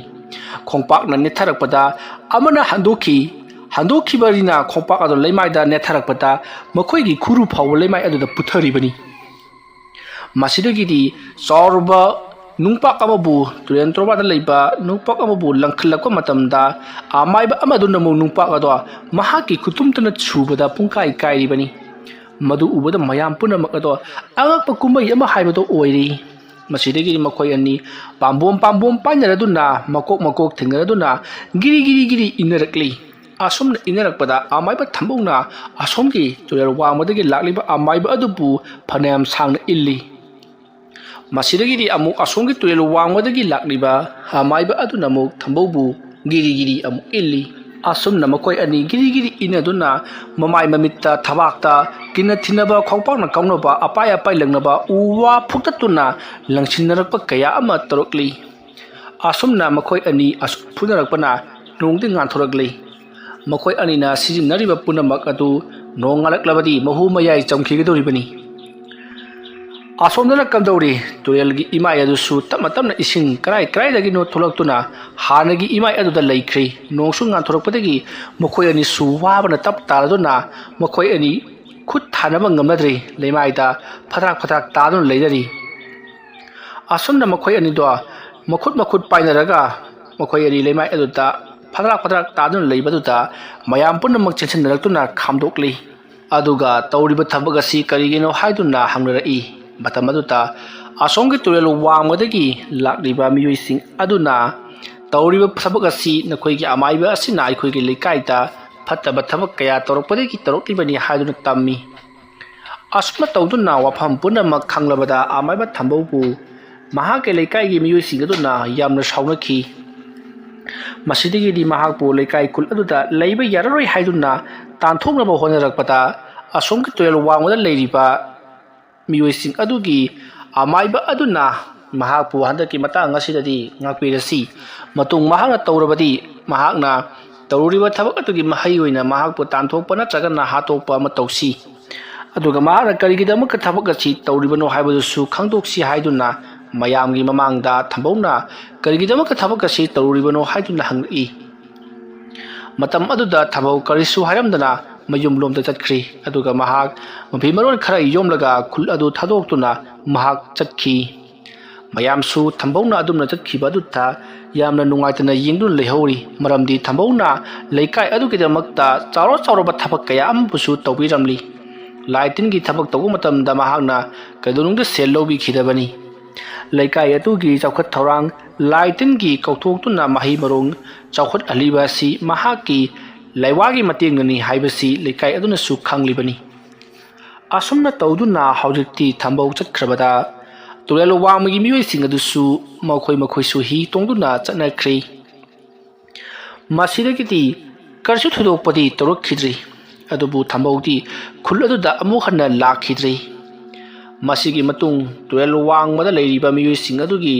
ꯅꯥꯔꯤꯕ ꯃꯤꯑꯣꯏꯁꯤꯡ ꯑꯗꯨꯁꯨ ꯂꯣꯏꯅꯃꯛ ꯐꯔꯛꯇꯨꯅ ꯊꯥ ꯈꯔꯒꯤ ꯃꯇꯨꯡꯗ ꯃꯍꯧꯁꯥ ꯏꯔꯨꯖ ꯃꯥꯏꯊꯖꯗꯨꯅ ꯍꯥꯟꯅꯒꯤ ꯃꯇꯧꯒꯨꯝ ꯇꯨꯔꯦꯜ ꯑꯗꯨꯗ ꯏꯟꯖꯤꯡ ꯂꯣꯡꯈꯣꯟ ꯉꯥꯐꯥ ꯆꯥꯐꯥ ꯇꯧꯗꯨꯅ ꯍꯥꯟꯅꯒꯤ ꯃꯇꯧꯒꯨꯝꯅ ꯂꯩꯈꯤ꯫ ꯃꯇꯧ ꯑꯁꯨꯝꯅ ꯃꯇꯝ ꯈꯔ ꯂꯩꯔꯛꯂꯕ ꯃꯇꯨꯡꯗ ꯏꯈꯪ ꯈꯪꯍꯧꯗꯅ ꯂꯩꯀꯥꯏ ꯑꯗꯨꯗ ꯌꯥꯝꯅ ꯇꯝꯊꯤꯕ ꯃꯑꯣꯡ ꯈꯔ ꯇꯧꯕ ꯍꯧꯔꯛꯈꯤ꯫ ꯅꯨꯃꯤꯗꯥꯡꯒꯤ ꯃꯇꯝꯗ ꯇꯨꯔꯦꯜ ꯈꯣꯡꯅꯨꯡ ꯑꯗꯨꯗ ꯅꯨꯄꯤ ꯑꯃꯅ ꯁꯨꯠ ꯀꯞꯄꯒꯤ ꯃꯈꯣꯜ ꯇꯥꯕ ꯍꯧꯔꯛꯈꯤ꯫ ꯃꯗꯨꯗ ꯅꯠꯇꯅ ꯂꯩꯀꯥꯏ ꯑꯗꯨꯒꯤ ꯍꯨꯏꯁꯤꯡꯅ ꯂꯥꯛꯅ ꯈꯣꯡꯕ, ꯑꯗꯨꯒ ꯂꯩꯀꯥꯏ ꯑꯗꯨꯗ ꯅꯧꯅ ꯄꯣꯛꯂꯛꯂꯤꯕ ꯑꯉꯥꯡꯁꯤꯡꯅ ꯑꯍꯤꯡ ꯅꯣꯡꯌꯥꯏ ꯍꯦꯛ ꯌꯧꯕꯒ ꯄꯪꯀꯞꯇ ꯀꯞꯄꯅꯆꯤꯡꯕ ꯀꯌꯥ ꯑꯃ ꯇꯧꯕ ꯍꯧꯔꯛꯈꯤ꯫ ꯇꯧꯔꯛꯂꯤꯕ ꯃꯑꯣꯡ ꯑꯗꯨꯗ ꯂꯩꯀꯥꯏ ꯑꯗꯨꯒꯤ ꯃꯤꯑꯣꯏꯁꯤꯡ ꯑꯃꯥꯏꯕ ꯊꯝꯕꯧꯗꯨ ꯑꯃꯨꯛ ꯂꯥꯛꯂꯕ ꯖꯥꯠꯂꯥ ꯍꯥꯏꯗꯨꯅ ꯈꯟꯅꯈꯤ꯫ ꯑꯗꯨꯕꯨ ꯑꯃꯥꯏꯕ ꯊꯝꯕꯧꯗꯤ ꯑꯃꯨꯛ ꯍꯟꯅ ꯂꯥꯛꯈꯤꯗ꯭ꯔꯦ ꯍꯥꯏꯕꯁꯤ ꯃꯈꯣꯏꯅꯁꯨ ꯈꯪꯂꯕꯅꯤ꯫ ꯑꯗꯨꯒ ꯃꯇꯧ ꯀꯔꯝꯅ ꯑꯁꯤꯒꯨꯝꯕ ꯊꯕꯛ ꯑꯁꯤ ꯇꯧꯔꯛꯂꯤꯕ ꯖꯥꯠꯅꯣ, ꯑꯇꯣꯞꯄ ꯑꯃꯥꯏꯕꯅꯒ ꯇꯧꯔꯛꯂꯤꯕ ꯖꯥꯠꯂꯥ ꯍꯥꯏꯗꯨꯅ ꯌꯥꯝꯅ ꯀꯤꯅꯈꯤ꯫ ꯍꯥꯏꯔꯤꯕ ꯊꯕꯛ ꯑꯁꯤ ꯅꯨꯡꯇꯤꯒꯤ ꯇꯧꯕꯗꯤ ꯅꯠꯇꯦ, ꯃꯔꯛ ꯃꯔꯛꯇ ꯇꯧꯕꯒꯤ ꯋꯥꯅꯤ꯫ ꯅꯨꯃꯤꯠꯇꯨ ꯇꯣꯔꯕꯥꯜ ꯋꯥꯡꯃ ꯑꯗꯨꯗ ꯂꯩꯔꯤꯕ ꯃꯤꯑꯣꯏ ꯑꯃ ꯃꯈꯣꯡ ꯍꯥꯝꯒꯦ ꯍꯥꯏꯗꯨꯅ ꯇꯨꯔꯦꯜ ꯈꯣꯡꯕꯥꯟꯗ ꯀꯨꯝꯂꯛꯄ ꯃꯇꯝꯅꯤ꯫ ꯑꯁꯨꯝꯅ ꯃꯍꯥꯛꯅ ꯃꯈꯣꯡ ꯍꯥꯝꯗꯨꯅ ꯂꯩꯔꯤꯉꯩ ꯃꯇꯝ ꯑꯗꯨꯗ ꯃꯍꯥꯛꯀꯤ ꯍꯦꯛ ꯃꯃꯥꯡꯗ ꯅꯨꯄꯤꯒꯤ ꯃꯑꯣꯡ ꯃꯥꯟꯕ ꯅꯨꯄꯤ ꯑꯃ ꯇꯨꯕꯠ ꯁꯝꯗꯨꯅ ꯆꯠꯈꯤ꯫ ꯅꯨꯄꯤꯒꯤ ꯃꯑꯣꯡ ꯃꯥꯟꯕ ꯀꯔꯤꯒꯨꯝꯕ ꯑꯃ ꯆꯠꯈ꯭ꯔꯤꯕ ꯑꯗꯨꯗ ꯅꯨꯄꯥ ꯑꯗꯨꯅ ꯁ꯭ꯋꯥꯏ ꯂꯥꯎꯗꯨꯅ "ꯍꯩ, ꯀꯅꯥꯅꯣ?" ꯍꯥꯏꯗꯨꯅ ꯍꯪꯂꯨꯏ꯫ ꯑꯗꯨꯕꯨ ꯅꯨꯄꯤꯒꯤ ꯃꯑꯣꯡ ꯃꯥꯟꯕ ꯑꯗꯨꯗꯤ ꯃꯍꯥꯛꯀꯤ ꯃꯃꯥꯡꯗ ꯁꯝꯗꯨꯅ ꯆꯠꯈ꯭ꯔꯒ ꯃꯐꯝ ꯈꯪꯗꯅ ꯍꯦꯛꯇꯃꯛ ꯃꯥꯡꯈ꯭ꯔꯤ꯫ ꯃꯁꯤꯗꯒꯤꯗꯤ ꯅꯨꯄꯥꯗꯣ ꯃꯑꯣꯡ ꯑꯃꯅꯤ ꯍꯥꯏꯗꯨꯅ ꯃꯍꯥꯛ ꯄꯔꯞ ꯂꯣꯏꯁꯤꯜꯂꯒ ꯃꯌꯨꯝꯂꯣꯝꯗ ꯀꯥꯔꯛꯄ ꯃꯇꯝꯗ ꯃꯍꯥꯛꯀꯤ ꯃꯇꯨꯡꯗ ꯀꯅꯥꯒꯨꯝꯕ ꯑꯃ ꯏꯟꯅꯔꯛꯄꯒꯤ ꯁꯥꯎꯍꯨꯝ ꯐꯪꯕꯗ ꯃꯍꯥꯛꯅ ꯀꯅꯥꯅꯣ ꯍꯥꯏꯗꯨꯅ ꯇꯨꯡ ꯍꯜꯂꯒ ꯌꯦꯡꯂꯨꯕꯗꯗꯤ ꯅꯨꯄꯤ ꯑꯃ ꯂꯦꯞꯂꯒ ꯂꯩꯔꯝꯂꯤ꯫ ꯅꯨꯄꯤ ꯑꯗꯨꯅ ꯂꯦꯞꯂꯤꯕ ꯑꯗꯨꯁꯨ ꯇꯨꯔꯦꯜ ꯇꯣꯔꯕꯥꯜ ꯑꯗꯨꯗꯒꯤ ꯈꯔ ꯍꯟꯗꯣꯛꯂꯒ ꯋꯥꯡꯅ ꯄꯥꯏꯈꯠꯇꯨꯅ ꯂꯦꯞꯂꯒ ꯂꯩꯔꯝꯂꯤꯕꯅꯤ꯫ ꯃꯗꯨ ꯎꯕꯗ ꯅꯨꯄꯥꯗꯣ "ꯋꯣꯏꯃꯥ, ꯑꯩ ꯁꯤꯔꯦꯗꯅ, ꯉꯁꯤꯗꯤ ꯕꯨꯠ ꯑꯣꯛꯅꯔꯦꯗꯅ" ꯍꯥꯏꯗꯨꯅ ꯂꯥꯎꯔꯒ ꯃꯌꯨꯝꯂꯣꯝꯗ ꯆꯦꯟꯈꯠꯂꯛꯄꯗ ꯃꯍꯥꯛ ꯃꯌꯨꯝꯂꯣꯝꯗ ꯆꯦꯟꯈꯠꯄ ꯉꯝꯗꯨꯅ ꯂꯩꯔꯥꯏꯗ ꯑꯁꯨꯝ ꯅꯥꯟꯊꯔꯛꯂꯤ꯫ ꯑꯗꯨꯒ ꯏꯁꯤꯡ ꯑꯗꯨꯗ ꯑꯁꯨꯝ ꯃꯈꯣꯡ ꯑꯗꯨꯅ ꯀꯅꯥꯒꯨꯝꯕꯅ ꯄꯥꯏꯔꯒ ꯆꯤꯡꯊꯕꯒꯨꯝ ꯇꯞꯅ ꯆꯤꯡꯊꯔꯛꯂꯤ꯫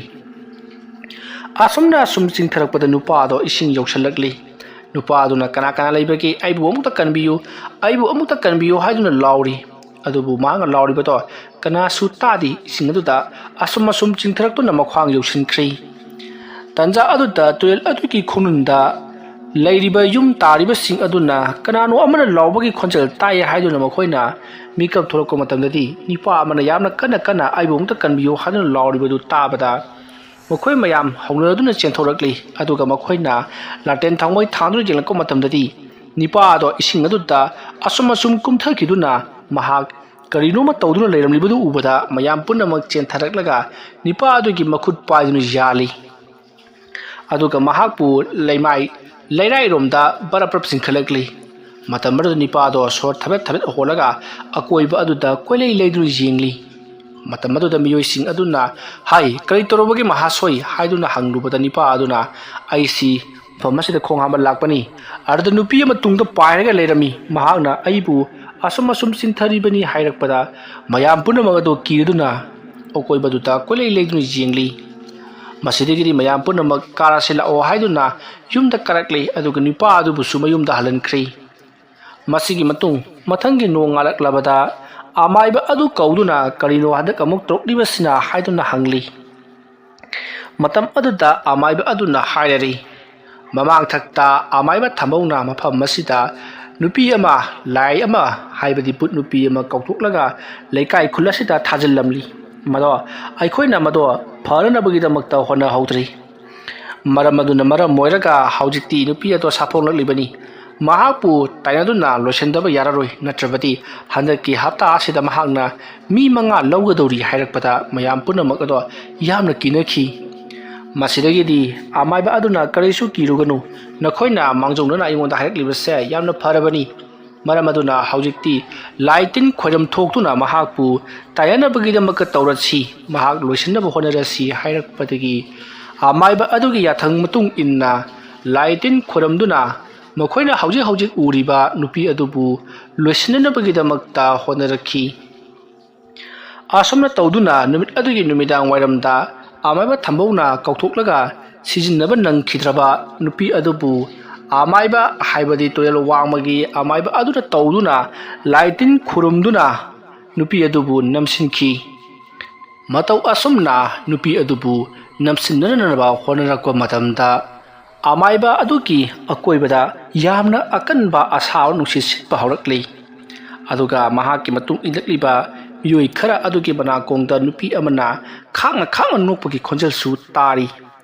ꯑꯗꯨꯃ ꯇꯧꯔꯛꯄꯗꯨꯗ ꯃꯌꯥꯝ ꯄꯨꯝꯅꯃꯛ ꯑꯀꯣꯏꯕꯗꯨꯗ ꯀꯣꯏꯂꯩ ꯂꯩꯗꯨꯅ ꯌꯦꯡꯅꯔꯛꯂꯤ ꯃꯇꯝ ꯑꯗꯨꯗ ꯃꯈꯣꯏꯒꯤ ꯃꯅꯥꯛꯇ ꯃꯃꯤ ꯁꯥꯃꯤ ꯅꯨꯄꯤ ꯑꯃꯒꯤ ꯑꯀꯤꯕ ꯁꯛꯇꯝꯗ ꯃꯃꯥꯏ ꯈꯛꯇꯃꯛ ꯎꯠꯂꯒ ꯀꯣꯏꯄꯥꯏ ꯄꯥꯏꯗꯨꯅ ꯃꯈꯣꯏꯒꯤ ꯃꯅꯥꯛꯇꯝꯅ ꯆꯣꯡꯁꯤꯟꯒꯦ ꯇꯧꯔꯛꯂꯤꯕꯗꯨ ꯎꯔꯤ ꯃꯗꯨ ꯎꯕꯗ ꯃꯅꯥꯛ ꯑꯗꯨꯋꯥꯏꯗ ꯂꯩꯔꯤꯕꯁꯤꯡ ꯑꯗꯨꯅ ꯄꯥꯈꯠꯂꯗꯨꯅ ꯀꯟꯅ ꯂꯥꯎꯔꯤ ꯃꯇꯝ ꯑꯗꯨꯗ ꯑꯃꯥꯏꯕ ꯑꯗꯨꯅ ꯅꯈꯣꯏ ꯐꯝꯊꯔꯒ ꯂꯩꯌꯨ ꯃꯁꯤꯗ ꯀꯔꯤꯃꯠꯇ ꯀꯤꯒꯅꯨ ꯇꯣꯔꯕꯥꯜ ꯑꯁꯤꯗ ꯑꯩꯈꯣꯏꯅ ꯂꯥꯏ ꯈꯨꯔꯝꯂꯤꯕꯁꯤꯗ ꯀꯔꯤ ꯑꯃꯠꯇ ꯇꯧꯔꯛꯂꯣꯏ ꯍꯥꯏꯗꯨꯅ ꯇꯣꯔꯕꯥꯜ ꯑꯗꯨꯗ ꯑꯃꯥꯏꯕ ꯑꯗꯨꯗꯤ ꯃꯨꯔꯨꯝ ꯂꯩꯋꯥ ꯀꯌꯥ ꯁꯣꯟꯗꯨꯅ ꯃꯍꯥꯛꯅ ꯄꯨꯔꯛꯂꯤꯕ ꯄꯣꯠꯂꯝ ꯆꯩꯔꯝꯁꯤꯡ ꯑꯗꯨ ꯃꯊꯪ ꯀꯠꯇꯨꯅ ꯂꯥꯏꯁꯤꯡ ꯑꯗꯨꯕꯨ ꯇꯥꯏꯅꯅꯕꯒꯤꯗꯃꯛꯇ ꯌꯥꯝꯅ ꯀꯟꯅ ꯍꯣꯠꯅꯔꯛꯂꯤ ꯃꯇꯧ ꯑꯁꯨꯝꯅ ꯂꯥꯏ ꯃꯊꯪ ꯇꯥꯏꯅꯔꯛꯂꯕ ꯃꯇꯨꯡꯗ ꯅꯨꯄꯤ ꯑꯗꯨꯕꯨ ꯂꯥꯏꯁꯤꯡ ꯑꯗꯨꯅ ꯅꯝꯁꯤꯟꯅꯅꯕꯒꯤꯗꯃꯛꯇ ꯍꯣꯠꯅꯔꯛꯂꯤ ꯃꯇꯝ ꯑꯗꯨꯗ ꯇꯨꯔꯦꯜꯒꯤ ꯈꯣꯡ ꯑꯗꯨꯗ ꯀꯞꯇꯨꯅ ꯇꯝꯅꯗꯨꯅ ꯂꯩꯔꯤꯕ ꯅꯨꯄꯤ ꯑꯗꯨꯅ ꯌꯥꯝꯅ ꯀꯟꯅ ꯀꯞꯂꯒ ꯅꯈꯣꯏ ꯑꯩꯅ ꯑꯃꯠꯇ ꯂꯦꯝꯅ ꯊꯥꯔꯣꯏ ꯍꯥꯏꯕꯒꯤ ꯃꯇꯥꯎꯒꯨꯝ ꯍꯧꯖꯤꯛ ꯑꯃꯥꯏꯕ ꯑꯗꯨꯅ ꯀꯠꯂꯤꯕ ꯄꯣꯠꯂꯝ ꯆꯩꯔꯝꯁꯤꯡ ꯑꯗꯣ ꯑꯀꯟꯕ ꯅꯨꯡꯁꯤꯠ ꯑꯃꯅ ꯍꯨꯝꯗꯣꯛꯈꯤꯗꯨꯅ ꯄꯨꯅꯅꯕ ꯍꯣꯠꯅꯔꯛꯂꯤ ꯃꯇꯝ ꯑꯗꯨꯗ ꯑꯃꯥꯏꯕ ꯑꯗꯨꯅ ꯃꯤ ꯎꯁꯤꯠꯇꯕ ꯑꯩꯅ ꯇꯧꯔꯤꯕ ꯊꯕꯛ ꯑꯁꯤꯗ ꯀꯣꯛ ꯍꯦꯛ ꯍꯟꯒꯤꯗꯤ ꯂꯩꯇ꯭ꯔꯗꯅ ꯑꯩꯉꯣꯟꯗꯒ ꯁꯨꯙꯝꯀꯥ ꯇꯧꯗꯨꯅ ꯀꯤꯍꯜꯂꯛꯂꯤ ꯑꯁꯨꯝꯅ ꯍꯥꯏꯔꯝꯂꯒ ꯑꯃꯥꯏꯕ ꯑꯗꯨꯅ ꯃꯍꯥꯛꯅ ꯄꯣꯔꯛꯄ ꯂꯩꯋꯥ ꯑꯃ ꯁꯣꯜꯂꯒ ꯁꯨꯔꯨ ꯅꯣꯏꯈꯥꯏꯔꯒ ꯏꯁꯤꯡꯗ ꯂꯪꯊꯈꯤꯕꯗꯨꯗ ꯍꯧꯖꯤꯛ ꯇꯧꯔꯝꯕ ꯄꯨꯝꯅꯃꯛ ꯑꯗꯣ ꯈꯪꯂꯦꯞ ꯍꯦꯛꯇ ꯂꯦꯞꯈꯤ ꯑꯗꯨꯒ ꯃꯐꯝ ꯑꯗꯣ ꯎꯟ ꯋꯥꯏꯃꯨꯛ ꯆꯤꯛꯈ꯭ꯔꯦ ꯃꯇꯝ ꯑꯗꯨꯗ ꯑꯃꯥꯏꯕ ꯑꯗꯨꯅ ꯑꯗꯨꯝꯅ ꯇꯨꯃꯤꯟꯅ ꯂꯩꯔꯕꯗꯤ ꯀꯌꯥ ꯅꯨꯡꯁꯤꯔꯦ ꯐꯔꯦ ꯅꯍꯥꯛꯁꯨ ꯅꯍꯥꯛꯀꯤ ꯅꯍꯟꯐꯝꯗ ꯍꯟꯖꯈ꯭ꯔꯣ ꯅꯍꯥꯛꯄꯨ ꯀꯧꯊꯣꯛꯂꯝꯂꯤꯕ ꯑꯃꯥꯏꯕ ꯑꯗꯨꯁꯨ ꯈꯨꯜ ꯑꯁꯤ ꯊꯥꯗꯣꯛꯇꯨꯅ ꯆꯠꯈ꯭ꯔꯕꯅꯤ ꯃꯔꯝ ꯑꯗꯨꯅ ꯅꯍꯥꯛꯁꯨ ꯃꯈꯥ ꯇꯥꯅ ꯈꯨꯜ ꯑꯁꯤꯗ ꯌꯦꯜꯂꯛꯂꯒꯅꯨꯀꯣ ꯐꯔꯦ ꯅꯍꯥꯛꯄꯨ ꯑꯩꯅ ꯆꯥꯛꯊꯥꯛ ꯄꯤꯗꯨꯅ ꯅꯍꯥꯛꯀꯤ ꯂꯥꯏꯍꯟꯍꯜꯂꯕꯅꯤ ꯆꯠꯂꯣ ꯑꯁꯨꯝꯅ ꯍꯥꯏꯔꯒ ꯑꯃꯥꯏꯕ ꯑꯗꯨꯅ ꯄꯨꯔꯛꯂꯤꯕ ꯄꯣꯠꯂꯝ ꯆꯩꯔꯝ ꯄꯨꯝꯅꯃꯛ ꯑꯗꯨ ꯏꯁꯤꯡ ꯑꯗꯨꯗ ꯀꯠꯊꯣꯛꯂꯤ Matam aduda ising adugi irol nungda achouba yamna chauba nungdum achouba ma ichingda thadabagum ising adugi imaida chapung launa tasankhi makol adu tabada trobanda leiriba amaiba du yauna mioi punama khangprek khanglibani masidagiri amaiba aduna ye takre akoisu karnaba torasi lao haiduna mokoi punama kakhri masidagidi laikai khul haibadi turel wangma adu leiriba mioi sing adu ta kasu thudokpa tawrakhidana nungaina pankhri wari asi matang asita loisinjari wari asi patok chaba matamda soikhilan khiba asoi aran khibik tabiriba punamakna pukchel chauna ngakbigani mayambu aroibada amukka hanna khurumjari